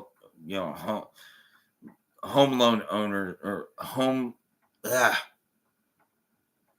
house loaners, trying to help me with this. And both of them got bought out from under me before I even had a chance. So finally I was like, I'm out. I'm done. I can't do this anymore. I spent 10 months away from my wife. She was living alone here with the goddamn cats. And I was living in a basement alone with, well, a bunch of drunks.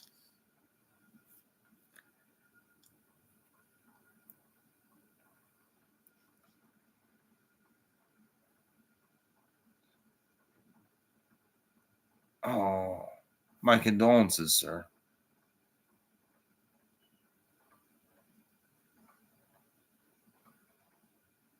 Damn, dude. I know Butters really wants my lap. I'm sorry to hear about that. Yet, speaking of sad things, if you go on my channel, there's a short about a cat named Benny. I have a few shorts about him. He was an old man, and his story is my daughter's mom knew these people who had a dog and a cat, a small little weenie dog, Slappy. It's Slappy, and then Hi Benny. Those two were basically inherited to my daughter's mom after their owners both died. They're older people and shit. The husband died, or no, the wife died first, I think, and then the husband died later on, and they left Benny to their tweaker son, and me and my daughter's mom. I'm trying not to use names. We went and rescued Benny, and Benny lived in the basement with me. He's an old man, but he wasn't that fucked up. And I left Iowa early August, and within a couple months he stopped using the litter box. Apparently he was shitting blood. This is what I was told, and they went and they put him down.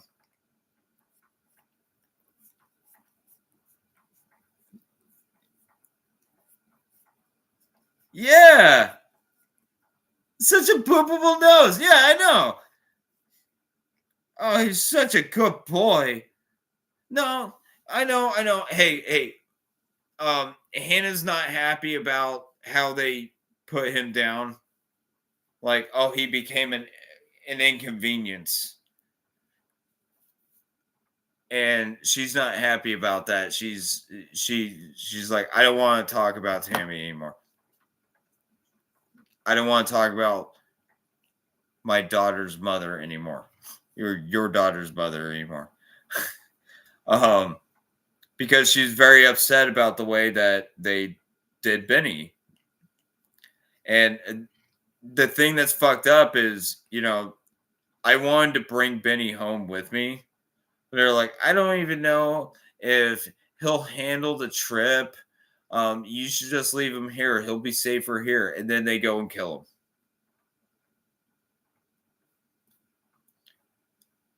I mean, it's one of those things. Hannah doesn't like hearing this, but it is what it is.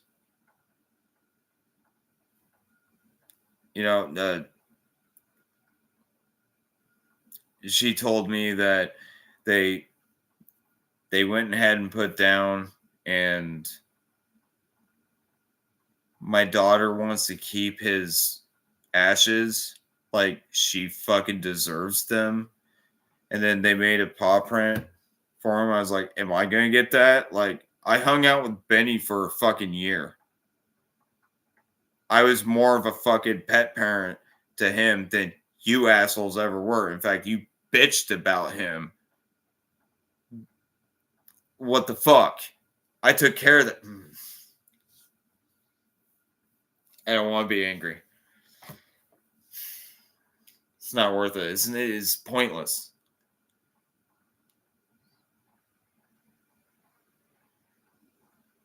I agree.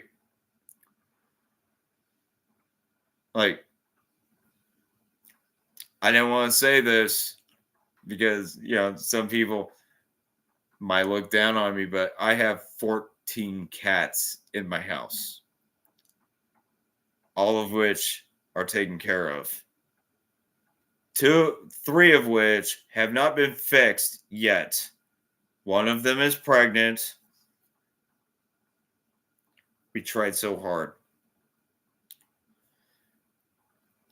But they're all in very good shape, very well taken care of. They're in a good place. And there's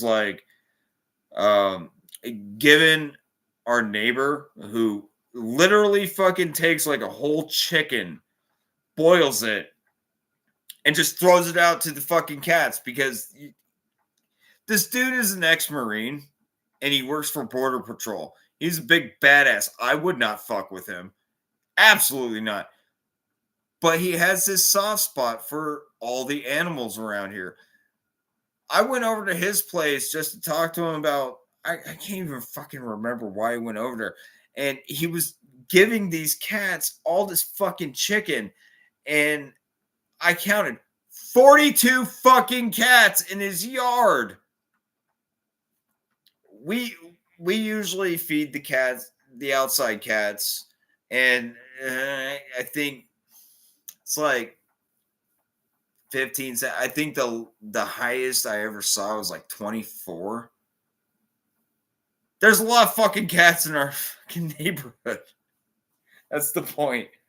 But I have 14 cats living in my house, and there would have been a lot more if nature didn't get in the way. And yes, I hate them all.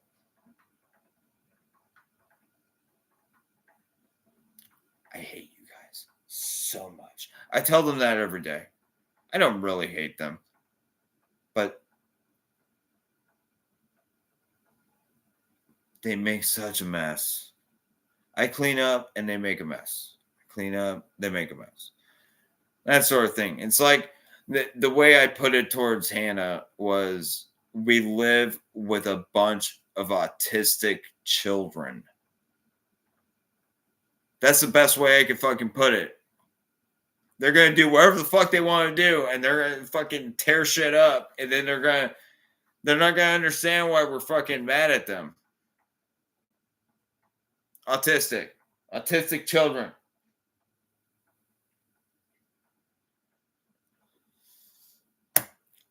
But back to, so me and my daughter, we had our roundabouts, and she had her boyfriend living with her And let's just put it this way. Womp womp. Next time I see you, I'm breaking your fucking nose. I hate that kid. More than you know.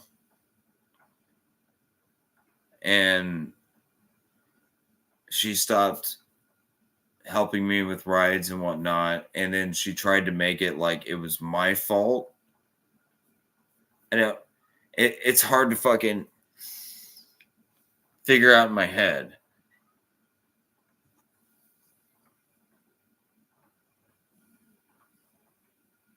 But I actually told her mom this drunkenly, and this is something I shouldn't say.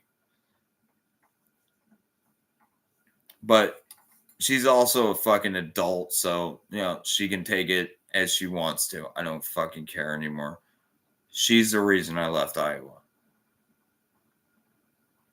She fucked everything up for me. And then I came back to Texas, and everything is severely fucked up here. I live in a town where we had a Jack in the Box, and they just remodeled a Fuddruckers and turned it into 3 restaurants. It was Arby's, McAllister's, and Papa John's. Well, Jack in the Box is closed. They closed down. Arby's and Papa John's closed down. For some reason, McAllister's is still open. I don't fucking get it.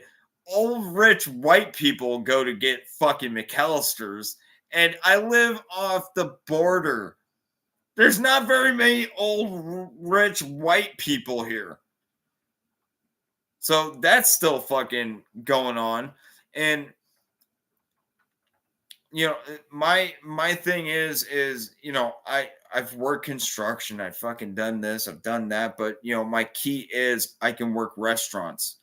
Well, 3 restaurants just closed, so that means all the crews are looking for fucking work while I'm trying to look for work. And plus, at the same time, here in where I'm living, nobody's hiring. So it's just been my wife working at Walmart, and it's been rough. Well, not rough. We're doing good. It's one of those, living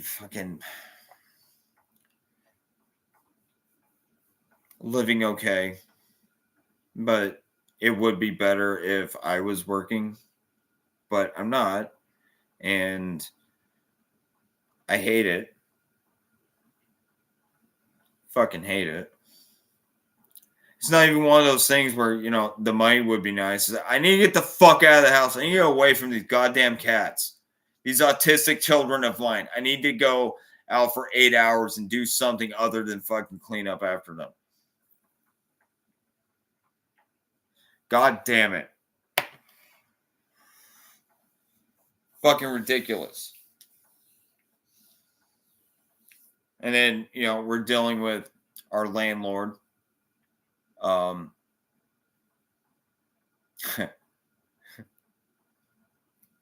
landlord.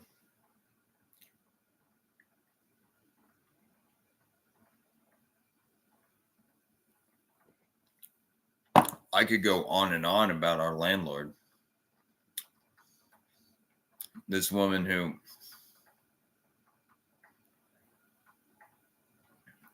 when we moved in here, it was $750 a month. Okay. That works. We can make that happen. Within 2 years, she raised our rent to $875. In this place that we live in, that is falling apart around us. Every time we ever talk to her about we need something to be fixed, she sends over, and I'm not even fucking with you, I'm not being racist about this, Juan. I used to call him Pedro because of Adonis Paul. But his name is actually Juan. And every time he came here, all he did was make things worse. We went without a working sink. The sink itself works, but the plumbing was fucked. We went without using our fucking our sink for 3 years.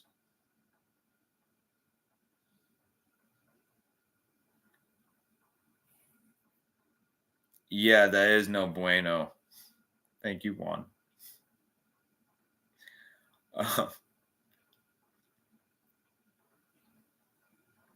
And the bigger problem was our sink, our whole thing was held up by, shitty fucking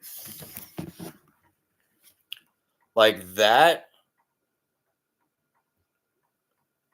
Those things, but for our sinks. Well, it fell apart and the sink started to fall apart. Big long ass fucking thing was ready to fall down. I had to fucking rig it so it stayed up. And then she finally sent somebody who actually knew what the fuck they were doing just so we could use our fucking faucet, our sink in the kitchen. So we didn't have to wash our dishes in the fucking bathroom. I hate that I fucking admitted that. And he was talking about replacing the faucet. I'm like, I don't give a fuck about the faucet. The faucet works just fine. It's spilling water, right? I want to make sure that the fucking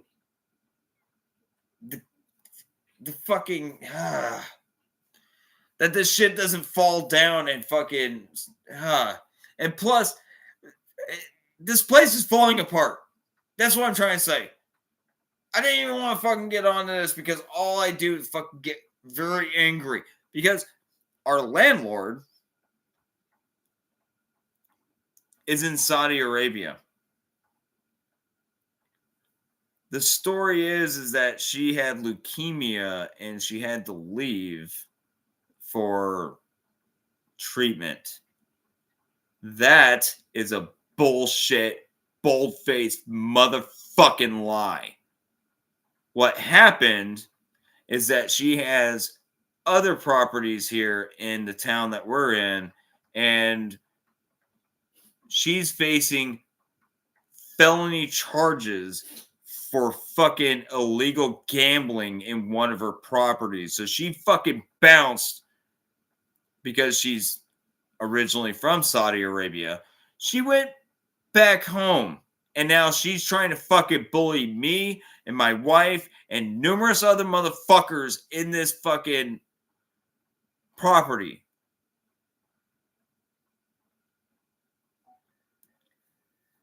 And there's no way for us to officially sue her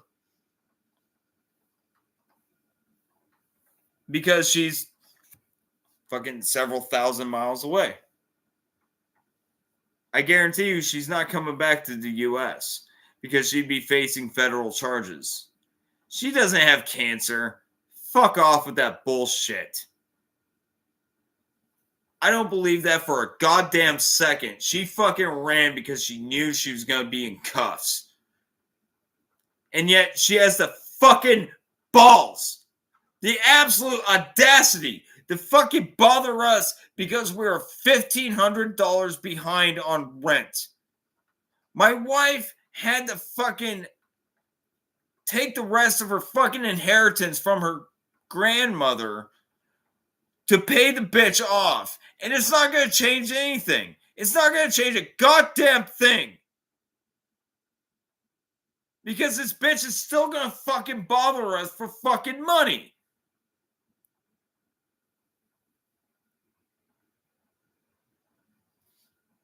We've been here for 6 fucking years. And we've given her all the money that we possibly could. We've lived just above water. And the first fucking the first thing we always worried about was rent.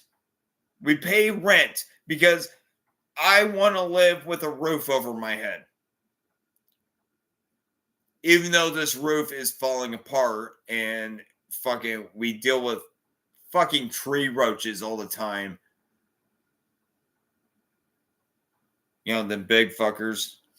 Like, it's not like those fucking nasty cockroaches that you get from California that basically infest your house and ruin everything you own.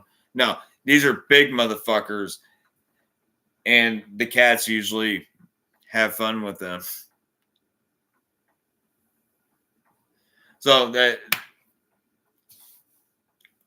no, we deal with bugs coming into our house. We deal with the floor fucking sinking in and shit like that. We deal with fucking the water not working properly. We deal with fucking numerous nonsense problems. And we pay almost $900 a month to live in this shithole. I fucking hate it.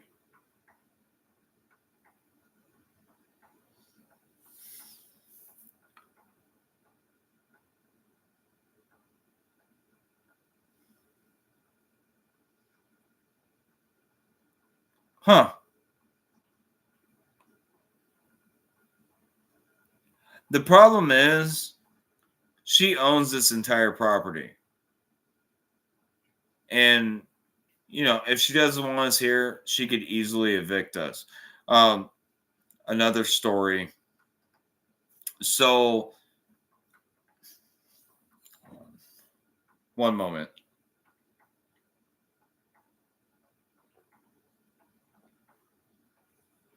So, a few weeks back, there's this old man who lived across the street from us. And he's like 85 years old.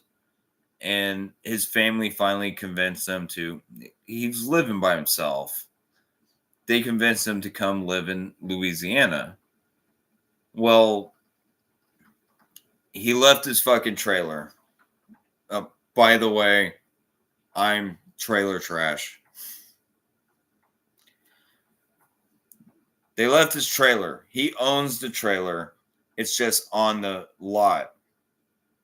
Well, his daughter came down and was trying to, you know, take care of things. And they were looking to sell said trailer for $7,500. $7,500. I went to Hannah. I was like, I know I want a house too, but come on. This is a stepping stool. We could move from there. So I went and talked to this lady. And she's like, you know, I was like, $7,500. Let's fucking do it. And she's like, $500 a month. Okay. Our lot rent would be $450. So it'd be like $950 a month until we pay that place off. And I looked at it. It needed some work, but it was, you know, easy shit. Plus my fucking neighbor, he's going stir crazy. He just went into disability and he's bored as fuck. And I was like, yeah, dude, project house. You and me could be fucking working on this motherfucker. It'd be great. Fucking primo situation. I wanted to buy this house. Well,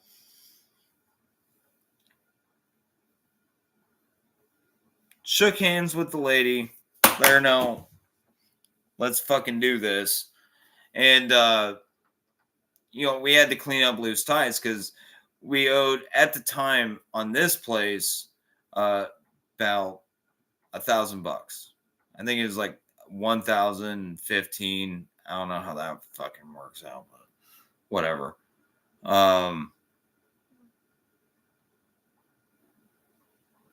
See, I've lived in a fucking trailer too that was a lot better than this. Apparently, the dude that owned this before, he's the one who did most of the work on it. And then after he died or whatever, they just spit jobbed it. Like, seriously, I would show you more of it. It's fucking disgusting. It's terrible. Anyway, so we need to figure out, like, okay, we need to pay off our dues on this place, and then we can move over there. So since I had been gone for 10 months, Hannah's been dealing with our landlord. So, she's been talking to her through email and shit like that. So Hannah emails her. It says, hey, we're looking into buying the place across the street. We will have the money to clear our debt with you, and then we want to move over there. Our landlord, who is, again, in Saudi Arabia, far, far away from anything that's going on here, decides to go behind our back and talk to the lady who was selling us the trailer and says, do not sell that to them. They owe us money. Even though we told her we were going to clear our debt with her. And then she sends an email to Hannah saying there's a lot of ins and outs that need to be done, this, that, and the other. The bitch was acting like she was already buying the fucking trailer. Well, it comes to my attention that she offered the lady $3,000 for the fucking trailer.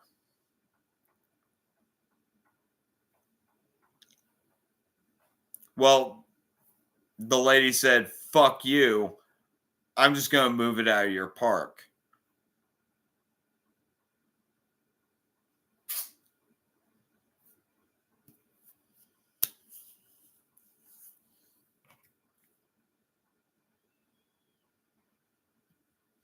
So that means she doesn't win, we don't win, nobody fucking wins. It was simple shit. Let us fucking buy the trailer, and then we'll fucking secure our debt with you on this place, and then we could move over there, and then we'll be paying you $450 a month for lot rent. Simple. But no, it doesn't have to be. No, it can't be that simple. The bitch tried to fucking lowball her and basically fucked everyone out of everything. She's just going to move the fucking trailer, and then now there's just a fucking empty lot. This is why I hate people. I fucking hate people. Like, seriously, what did we do? What did we do to piss you off, you stupid cunt? The whole fucking the whole thing was, oh, she has fucking leukemia, so she has to.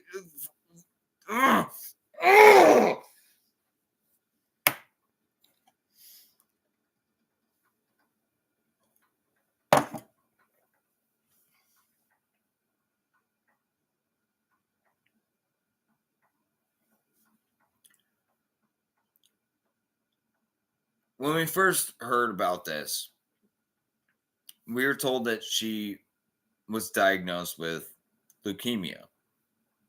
And we were under the assumption that she went to Mexico to go get it treated because we're like 7 miles away from the border. Okay, all right. I hope everything's okay, Leah. No. That's not what happened at all. She flew overseas running away from felony charges. And now she's living in Saudi Arabia.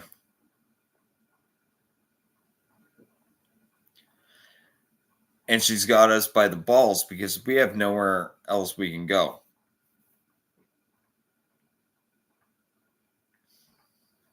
So Hannah had to give up her inheritance just to get her to shut the fuck up.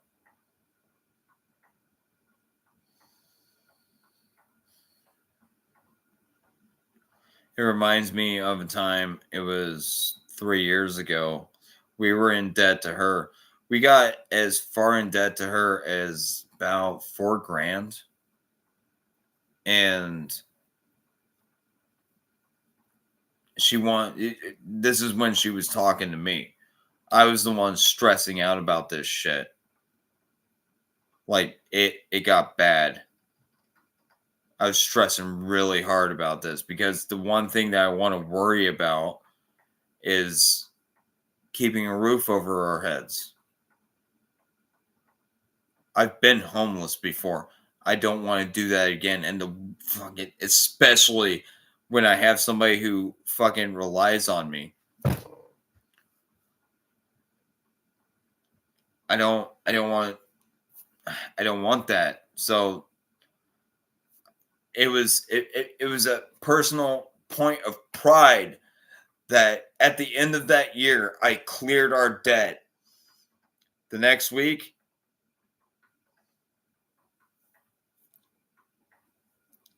she was harassing me for money.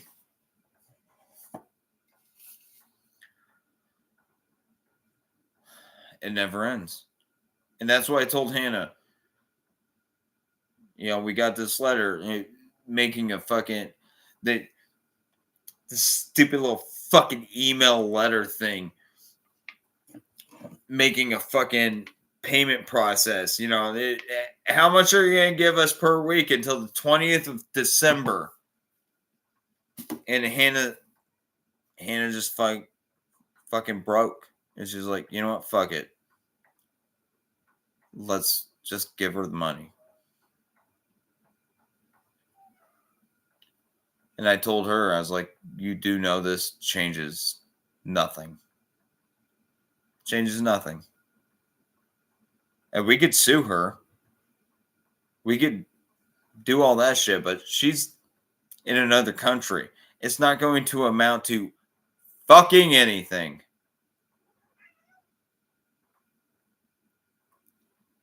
And yet she still holds all the cards.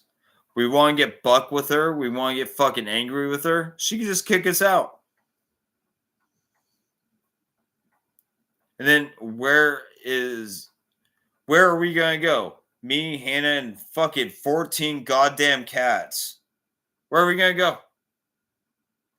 This is why we've dealt with this for fucking 6 years. Sorry. You guys.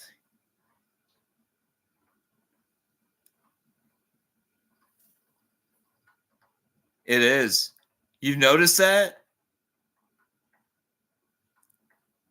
Yeah, my neighbor who is like super excited for her book, he's the one, he sent me a picture. He was looking on Amazon for Hannah's book.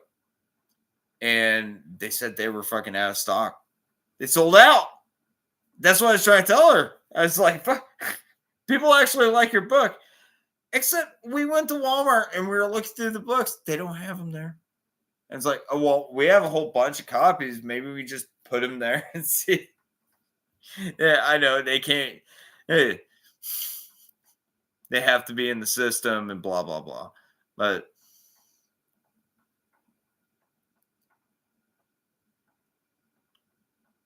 I'm very, very fucking proud of my wife because she did something I could never do.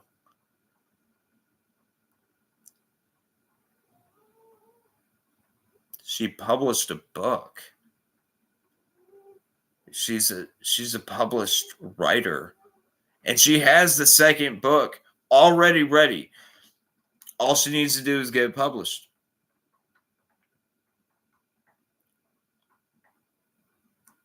I think that's fucking amazing. Like,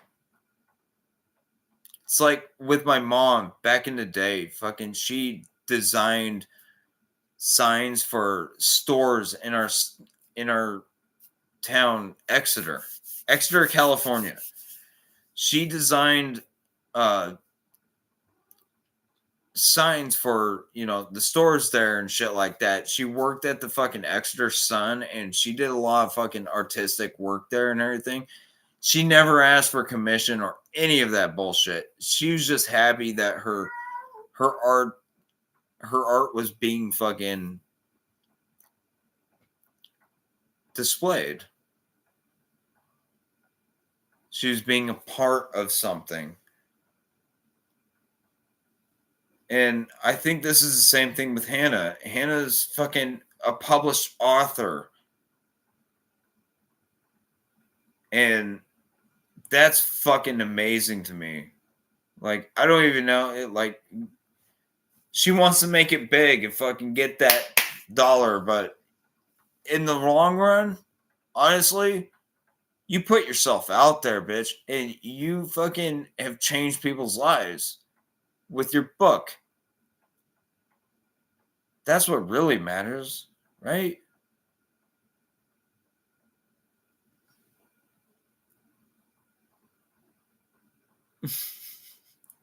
Sorry. I don't know. I'm going off on tangents and shit, right? Thank you for getting me away from talking about my fucking landlord.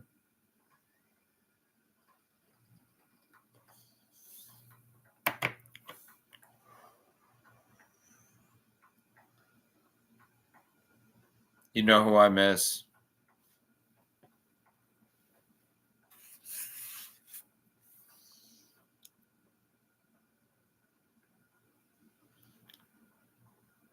Yeah, that's the thing. She's supposed to be finding a check here real soon because it just published last month, and she should be seeing a check. But I don't know. She's been with the publishing company that she went with. They've been ghosting her. Like, she was supposed to get. She got what 25 copies paperback, and she's supposed to get 10 hardbacks, and they never showed up. So she had emailed them a couple of times and nothing. So she's kind of spooked about that. I don't blame her, but you know, the point is you know, she spent $3,000 to get this published, and it's actually out there being sold. So she's owed some money.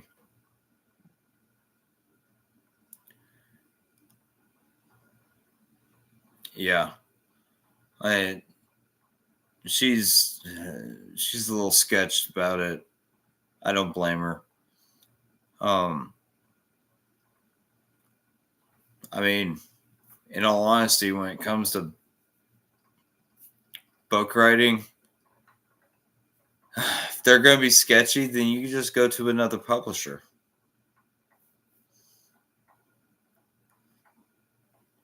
Yeah, that's what happened, dude. She spent $3,000 over a period of time. Well, you know, she gave them her manuscript and they edited it, and you know, they're the ones who thought up the cover for the book, and you know, she had words on that and everything. They're the ones that they figured it out, and then they published it, and it went out everywhere.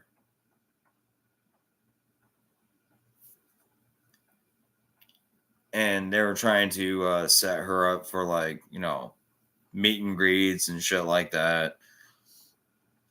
That way it actually gets out and about. And the goofy bitch. And yes, I'm allowed to say that. The goofy bitch, she was using her alternate email as her business email. And it was like a month after her book was released that she goes to check the email, and apparently a lot of people were trying to get a hold of her. Hey, we want you in this book club, that book club. Fucking, there was a book club that was in Toronto and shit. They want her to be a part of this. More exposure for her fucking art, you know?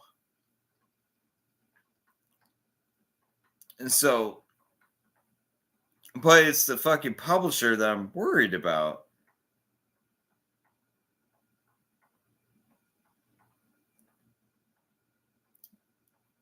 I think this is part of the reason why my mom never bothered with commissary. Like, she could have commissioned a lot of shit. Oh, like, I have to pee.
I'll be right back.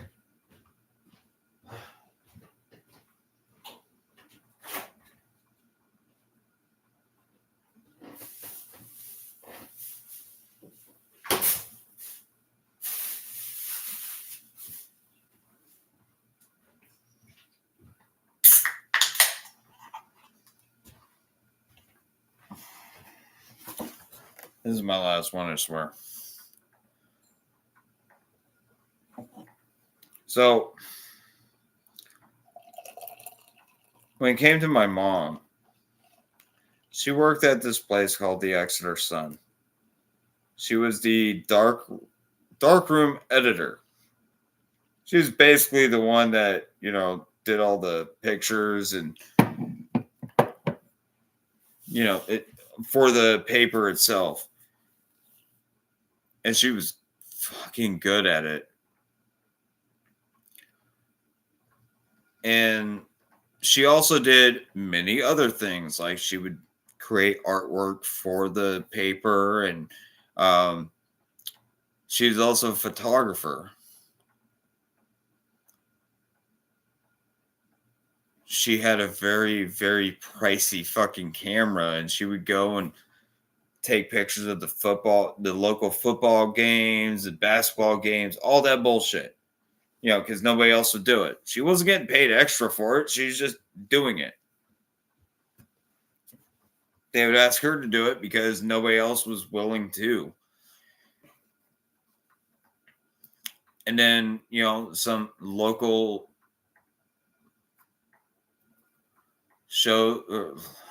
local stores started popping up. There's this one who's a fucking bookstore that we frequented a lot. Bought a lot of fucking Goosebumps from there. It's awesome. And she designed the signage for that bookstore.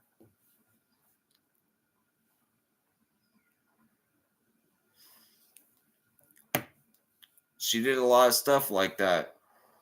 But she never actually asked for, she was just happy.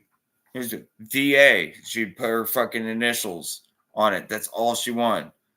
That's all the recognition that she wanted from her fucking artwork. And God damn it, she did some good fucking artwork. You know, she was so fucking big about me being an artist. She loved everything that I fucking created. But I am nothing compared to what she was as an artist. I had to go and break my fucking wrist. I used to love drawing. I would say I'm not terrible at it, but at the same time, like I said, looking at what my fucking doodles my mom would do. I'm like, I can't even do fuck. I spent fucking 6 months on this one picture of fucking Tiamat, and all I could do is give her the middle finger. The one picture that I was super proud of was from a Spider-Man comic, The Web of Carnage.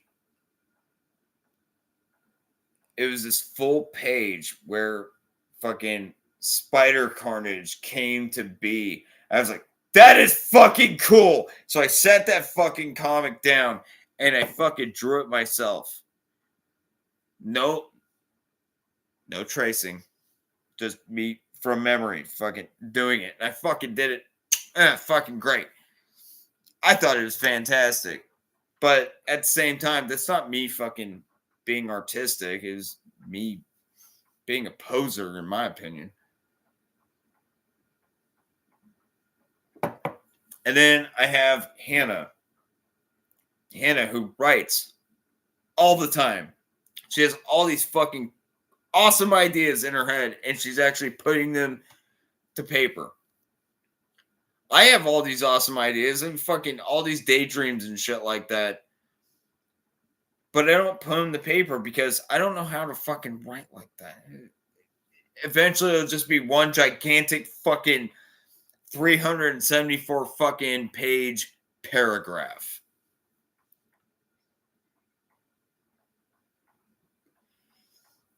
So I envy those who are that artistic.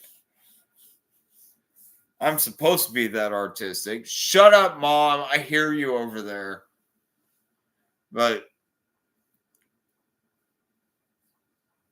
I want to celebrate that sort of thing.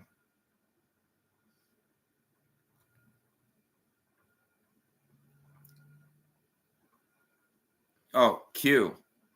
I don't know how. If you can get a hold of me in a personal way, if you want a copy of Morningstar, we can send it to you. I just, no doxing or any bullshit like that. I'm just glad I get to talk to you. At least somebody's talking to me.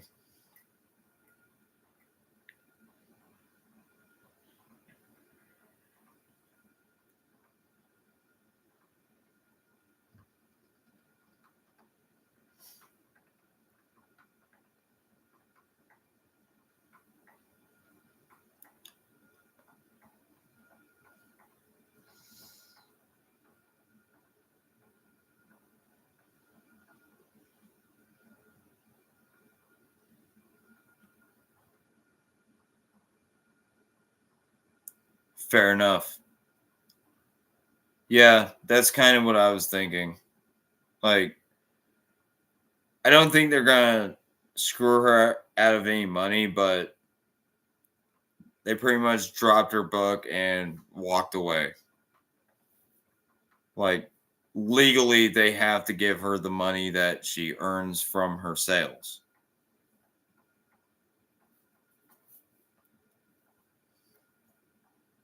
I just don't want her heartbroken over this.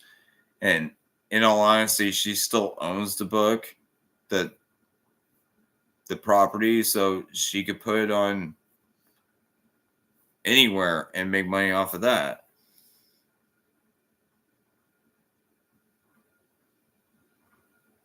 Oh yeah, yeah. See, the thing is, when they're getting ready to publish it, they kept telling her, "Oh, you need to do like fucking interviews and shit like that." They put it all on her. She had to do all this, and I told her, "I was like, fuck, you can do a fucking online interview. Um, no big deal." But the thing was, it wasn't even an interview. Like, she had to videotape herself talking about the book, which is fucking weird. You're not talking to anybody else.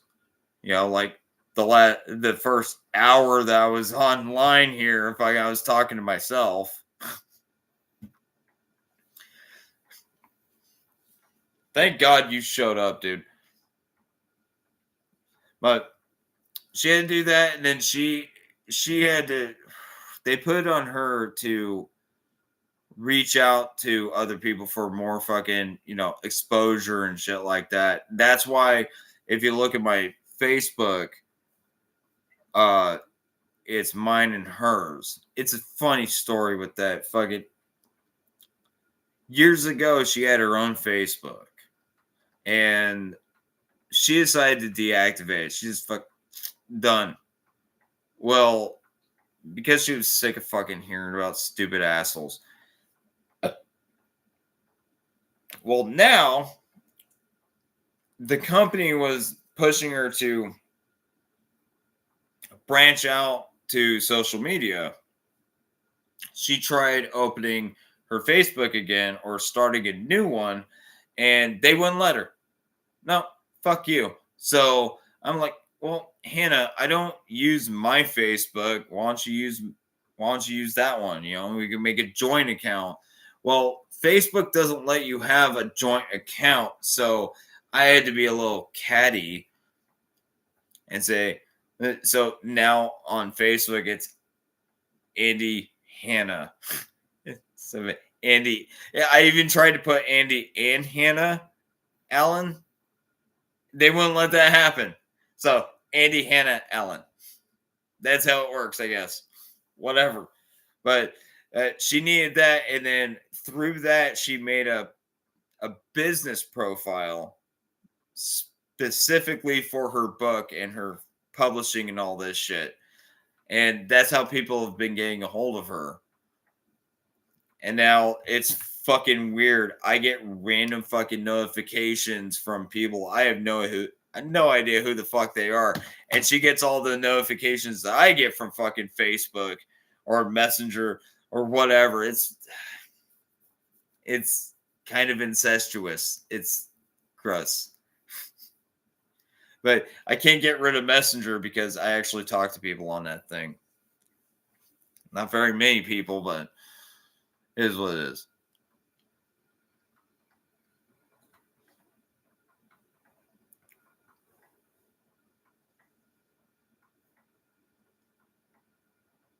Agreed. I fully agree on that.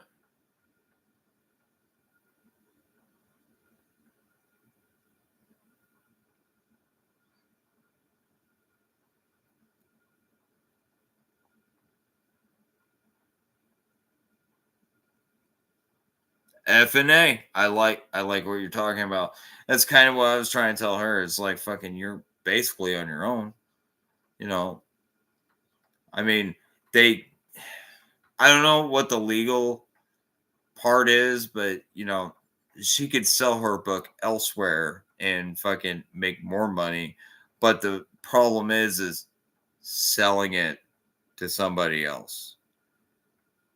And my thing was, if her book picks up, then fuck Olympus or Olympia. Um, if they don't want to fucking publish a second book from her, then she could go to another publisher, somebody who actually would respect her. Give her the respect that she deserves. Man, my fucking sword is not that it matters.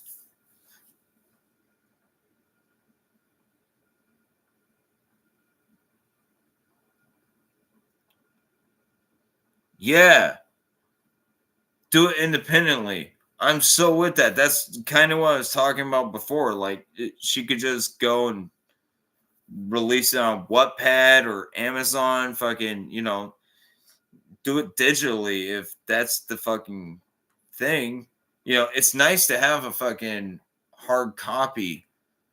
I like reading books like that. I wish you notice I'm sitting there trying to read your shit. My eyes are fucked. That's why I haven't been reading books very long.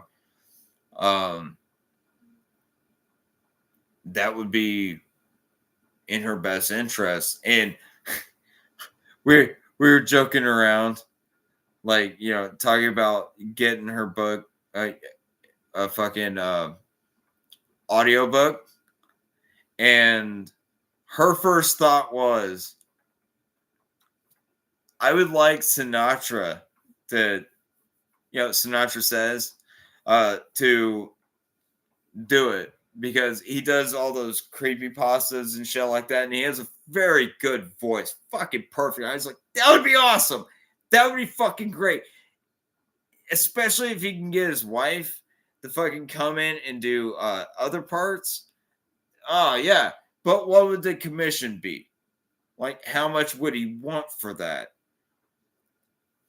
But I would listen to it. I'd much rather listen to her fucking book than read it, because I don't know, reading for me just causes a headache. My eyes are fucked up. And that's the thing that really sucks, My wife is a published author, and I can't read her book without getting a headache. And it's not because it's not something I want to read, it's that fucking my eyes suck. Does that make sense? I'm going to go with it makes sense.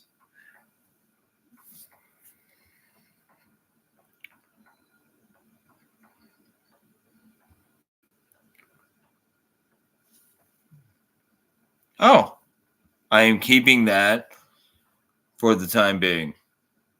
Thank you for the link, my friend.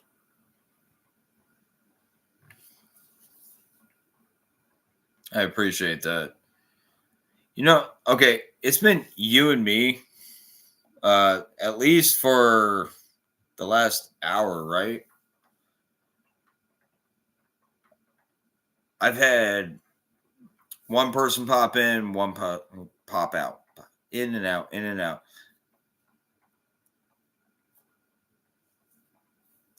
I'm super fucking blind.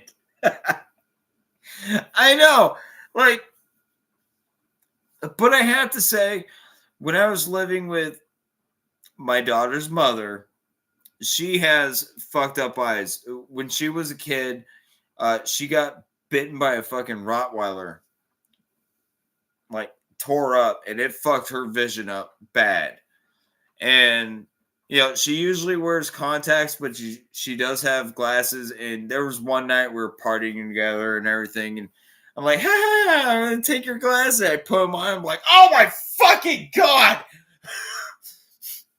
what universe am I in? Take him away. Oh, she's that fucking blind. And I bitch about my vision. Like, okay, I'm sitting right here. I see the chat over here. I have to point differently. And it's all okay. Basically, since Olympia, I can read that, but most of it's fucking squiggly marks.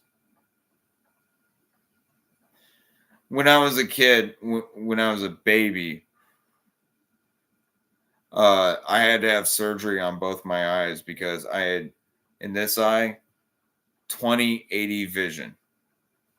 So this eye would be straight ahead. This one would be that way. So they had to work on both my eyes and take muscles out of this eye. My mom actually told me the story when she went to take me home. I I was crying blood. And she felt so bad for me. And, she lied to me for fucking years. I had to wear an eye patch just to strengthen this eye for the longest time. And that wasn't working. I was a kid, for fuck's sake. I want to watch Ghostbusters. And then, I had to wear glasses. I hated wearing glasses. And she told me the entire time, you just deal with it. Just deal with it. It'll be okay. It'll be better soon enough. And then finally, she fucking told the truth that your eyesight is never going to get any better. You're going to have to wear glasses. She finally fucking peeled the Band-Aid off. And after that, I think I was 16, my last pair of glasses, I stopped wearing them. And now my eyesight is so much worse. I'm looking at my games over here. I can't read any of them. I think that one, wait. I can read Doom because I know what Doom looks like. I've been meaning to go to an optometrist and get some glasses, cheap glasses. America's best. Free eye exam. And then, sell me some $60 fucking glasses. I don't care. Just give me something I can fucking see. Because I'm sick of not being able to see. See, you sidetracked me, you fucker. I wish you were here with me so we could bullshit. It's just you and me in chat. And like I said, okay, now we have number 2. Hello, number 2. Say something in chat. It's as easy as saying, you suck. Oh, and then they're gone.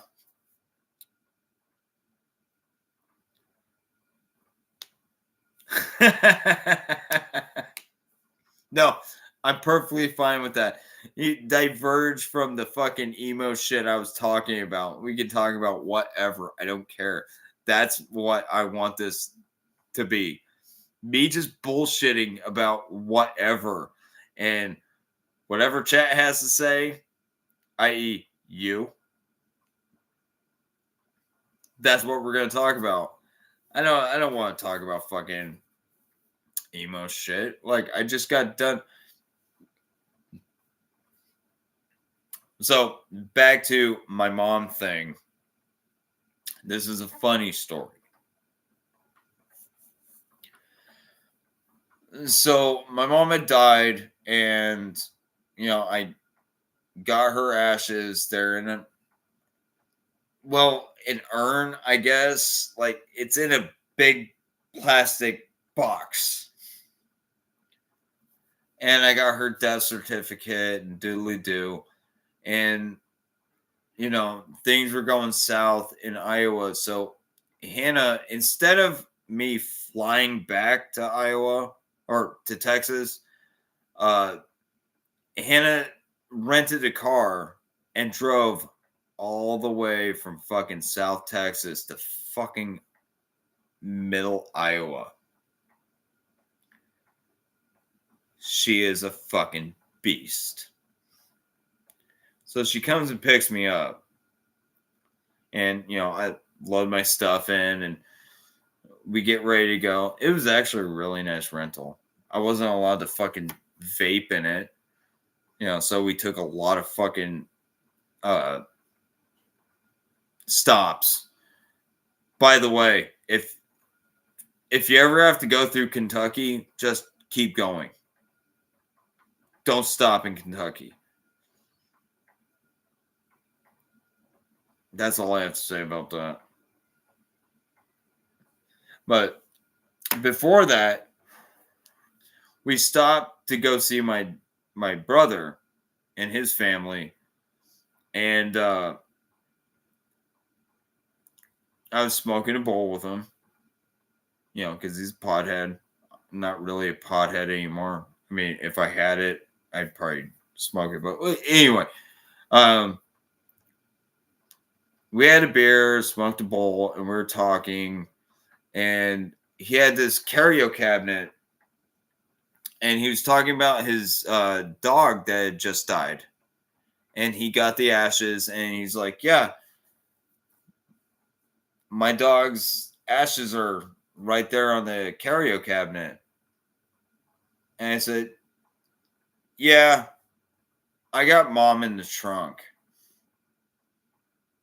Not even thinking about it. I kind of felt like an asshole because I had to stuff her ashes in the trunk for space. And he started laughing his ass off. He's like, that's the kind of shit that I fucking love right there. Like, what are you talking about? It's just nonchalantly. Yeah, I got my mom in the trunk. Well, I do. Now she's sitting in my TV stand judging me quietly. We actually bought her a gift. Me and Hannah went out today and we were shopping, and we went through the nerd area of Walmart, and they had a Funko Pop of Storm, X-Men Storm. And Storm was always her favorite. So we bought that, and I'm actually considering fucking wrapping it up and putting it next to her and be like, hey, you have to unwrap it. Oh, you're not going to do it? Well, sorry, Christmas is ruined.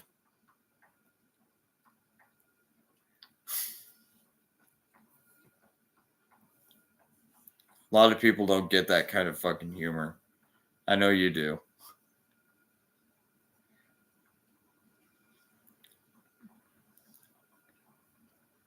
I guess nowadays they call it coping. No. Dealing with loss and tragedy and all that shit, make fun of it. It makes you feel a little bit better. It makes you feel like it's not nearly as bad as they make it out to be.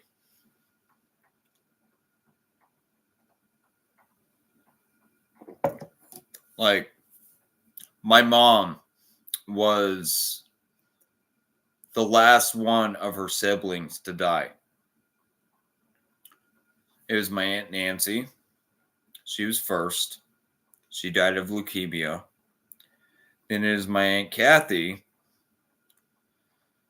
She died, from what I understand, she had double pneumonia and died on the fucking surgery table of a stroke or heart attack. I think it was a heart attack.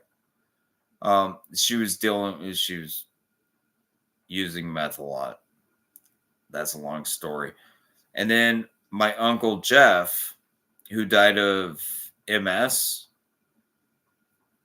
I think it was MS. It was one of those things. And then it was my mom. My mom was the only one that survived until she decided to. Q, I need to ask you, is it okay if I tell you this story? Because it's just you and me, man. This is kind of fucked up. Well, let's go fucking check out the kitties. Not these kitties, the outdoor kitties. And then I'm going to tell you how my mom died.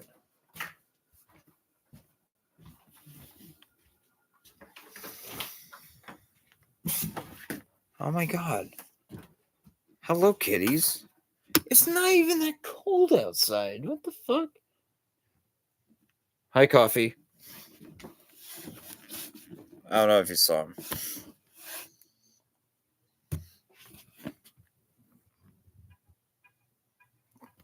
Tiny little pussy.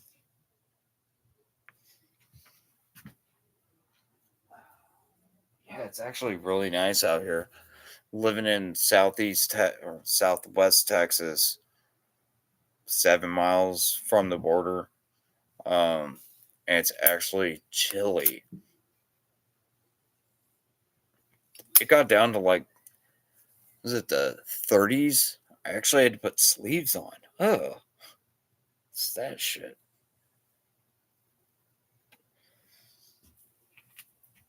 Then we got these kitties.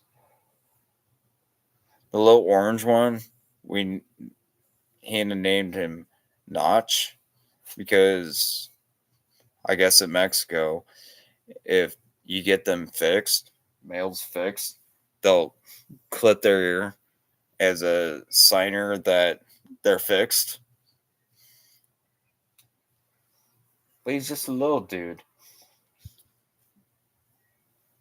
Like, he's too small to get fixed. But at the same time, he's a dude. You clip their nuts and whatever.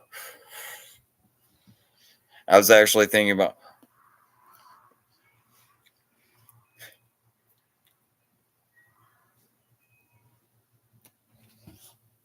That's another story. A little more levity before I talk about the horrible shit. Okay. So, my wife went to work, and, a little bit TMI. My wife has this blood thing. I don't fucking get it. When we first started dating and shit, she would go like 3 months without a period, and then she would get her period and have it for a fucking month and a half straight. It's fucking weird.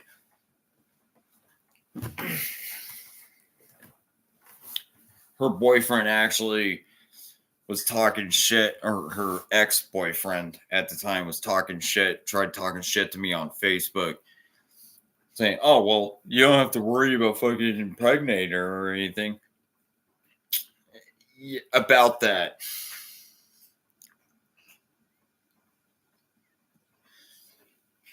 So, it was a couple days ago.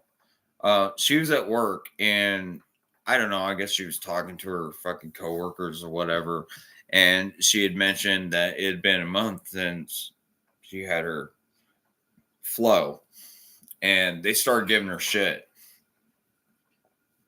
So she got a hold of me,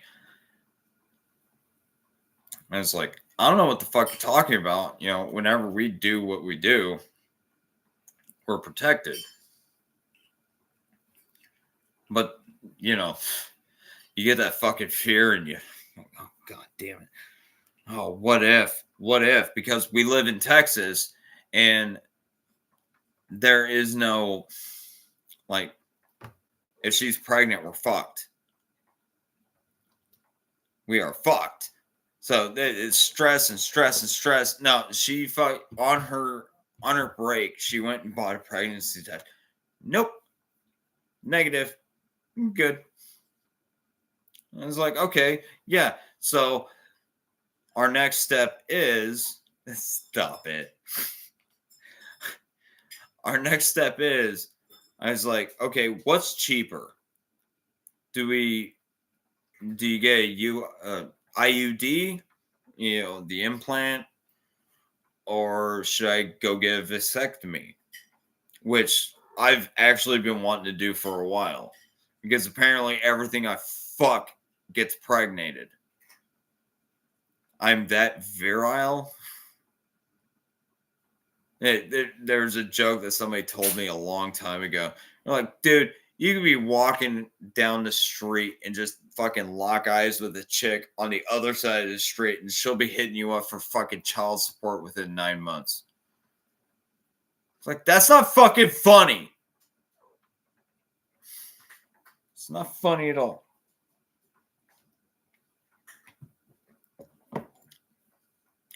So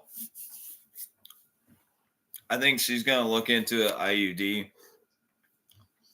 She's talking about, oh, I'll just get my tubes tied. I was like, that's evasive surgery.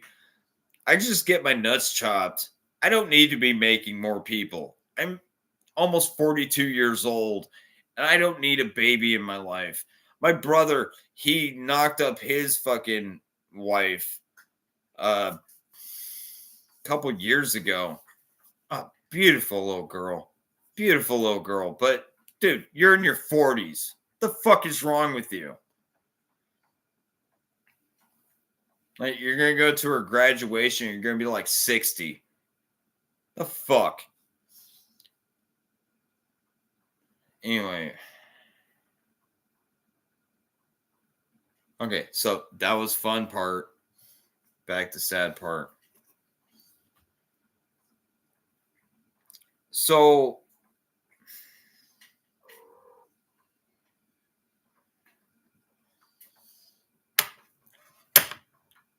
my mom lived in a place in Southeast 14th of Des Moines. I mentioned that because Southeast 14th is the butthole of Iowa. Especially she lived in the taint of the butthole of Iowa. Now, you've been to the better parts of Des Moines. I've been to Des Moines quite a bit. I assume. She lived in this trailer park where, she got an inheritance from her dad. Her dad had died, and tell me if I'm the asshole on this one, okay? So, my grandfather died. She went out to California to take care of his estate. And each of my cousins, I have 2, 3, 4 cousins. Each of them got $30,000 because their parents were dead.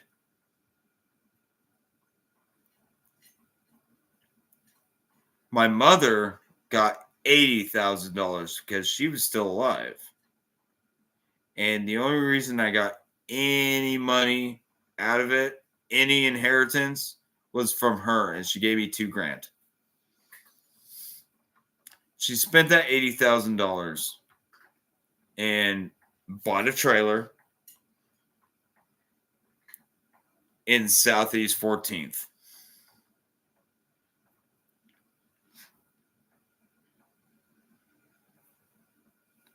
Omaha is in Nebraska, my man. Yep. Council Bluffs, Des Moines. Yep. What about Carroll? Carroll is closer to Nebraska, but Omaha. I don't even want to talk about Omaha. Fuck Nebraska. Fuck that place. I got stuck in a snowstorm in Nebraska while I was trying to find drugs. Let's put it that way. Yeah. Council Bluffs is actually pretty sweet. Anyway, you're derailing me.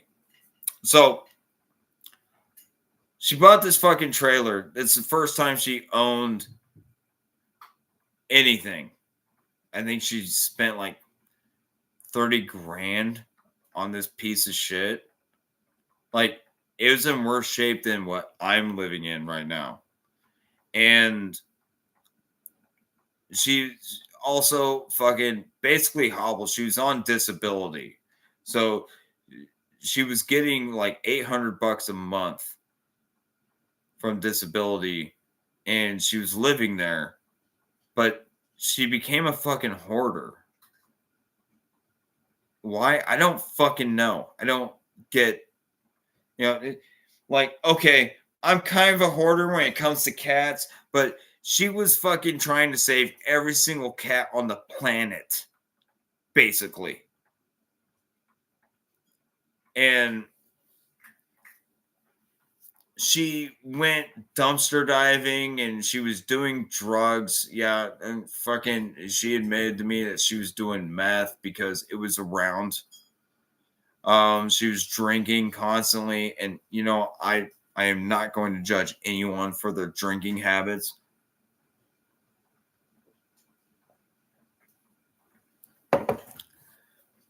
But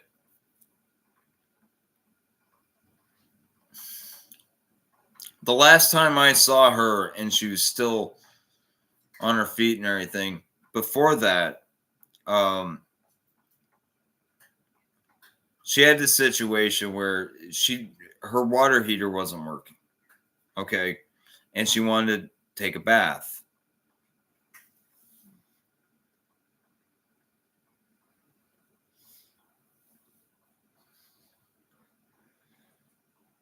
So she was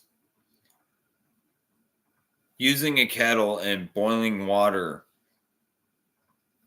and taking it to a bathtub, so she can bathe herself. And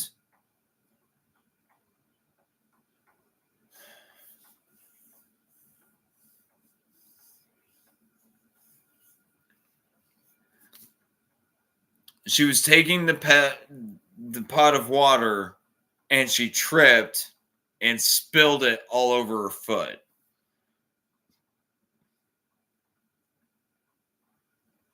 She was wearing one of those thermal socks and she pulled it off right away, but still she got burned. She told me about this and I was like, Mom, you should go and make sure, go to a hospital and, have that taken care of. You get free health care. You're on disability. She's like, no, it'll be fine. It'll be fine. I'm just going to keep it wrapped up and everything. She boils and shit. Okay. A little bit later, fucking, she sends me a picture and her fucking foot is infected. I was like, Mom, you need to go to the hospital. No, I got this. It's okay. I have antibiotics. It'll be all right. And then the first time I flew to go see my daughter graduate. That was in May.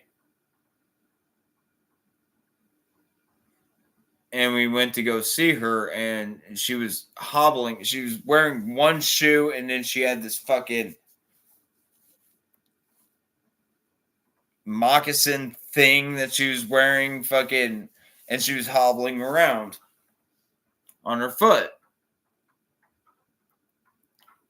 And I asked her again, I'm like, Mom, please go to the hospital. You need to take care of this.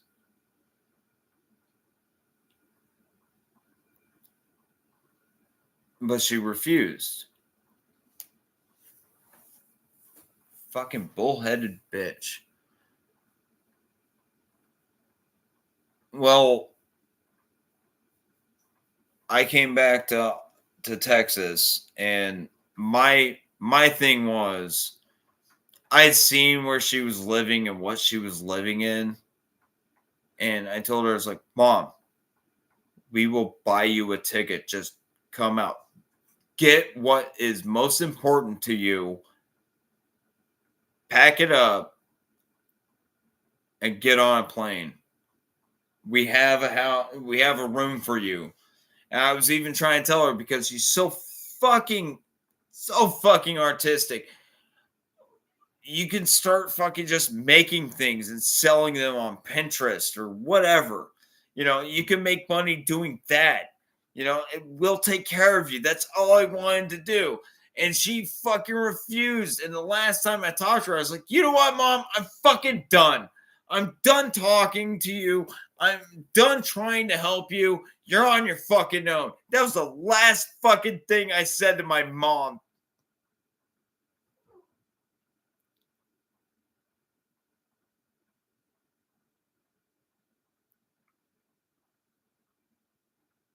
What happened was she had that burn on her foot. And because of her living situation, it got infected. And it caused sepsis. And that's what killed her. Because she was too goddamn fucking hard-headed to just go to the hospital and get some antibiotics. Nope. No. I'm not doing that. That's fucking bullshit, Mom. That is fucking bullshit. You died because you're stupid.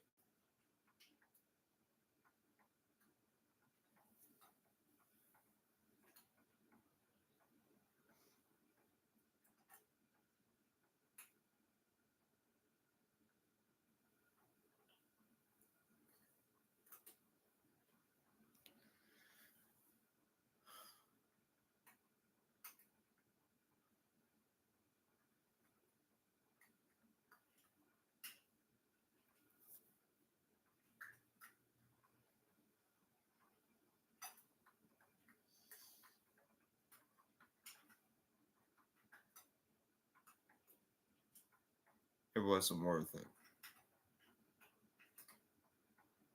And then she died, and I was supposed to go through her fucking shit.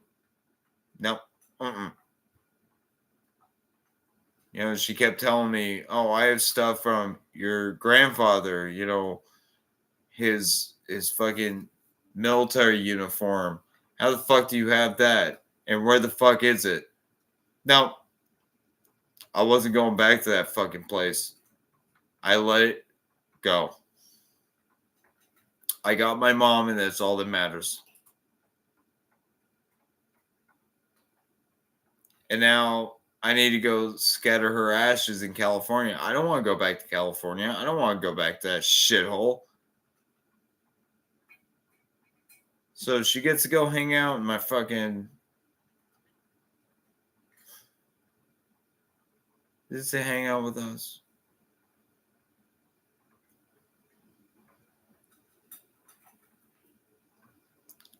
You died for no reason. I tried to help you, and you just fucking hard-headed bitch. Fucking. I have things I need to do here. What? What did you need to do there? Die?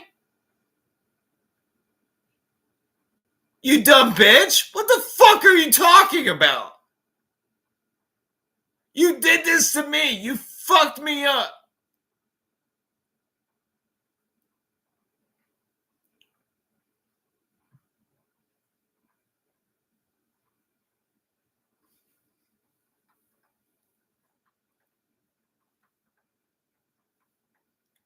Who the fuck are you? Left me alone with nobody. I'm.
Oh, dude.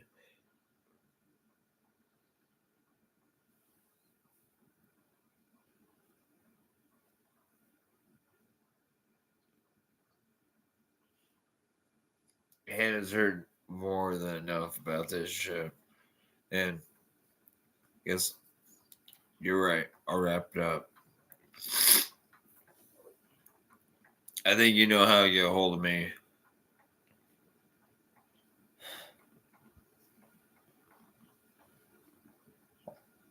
I'll talk to you later.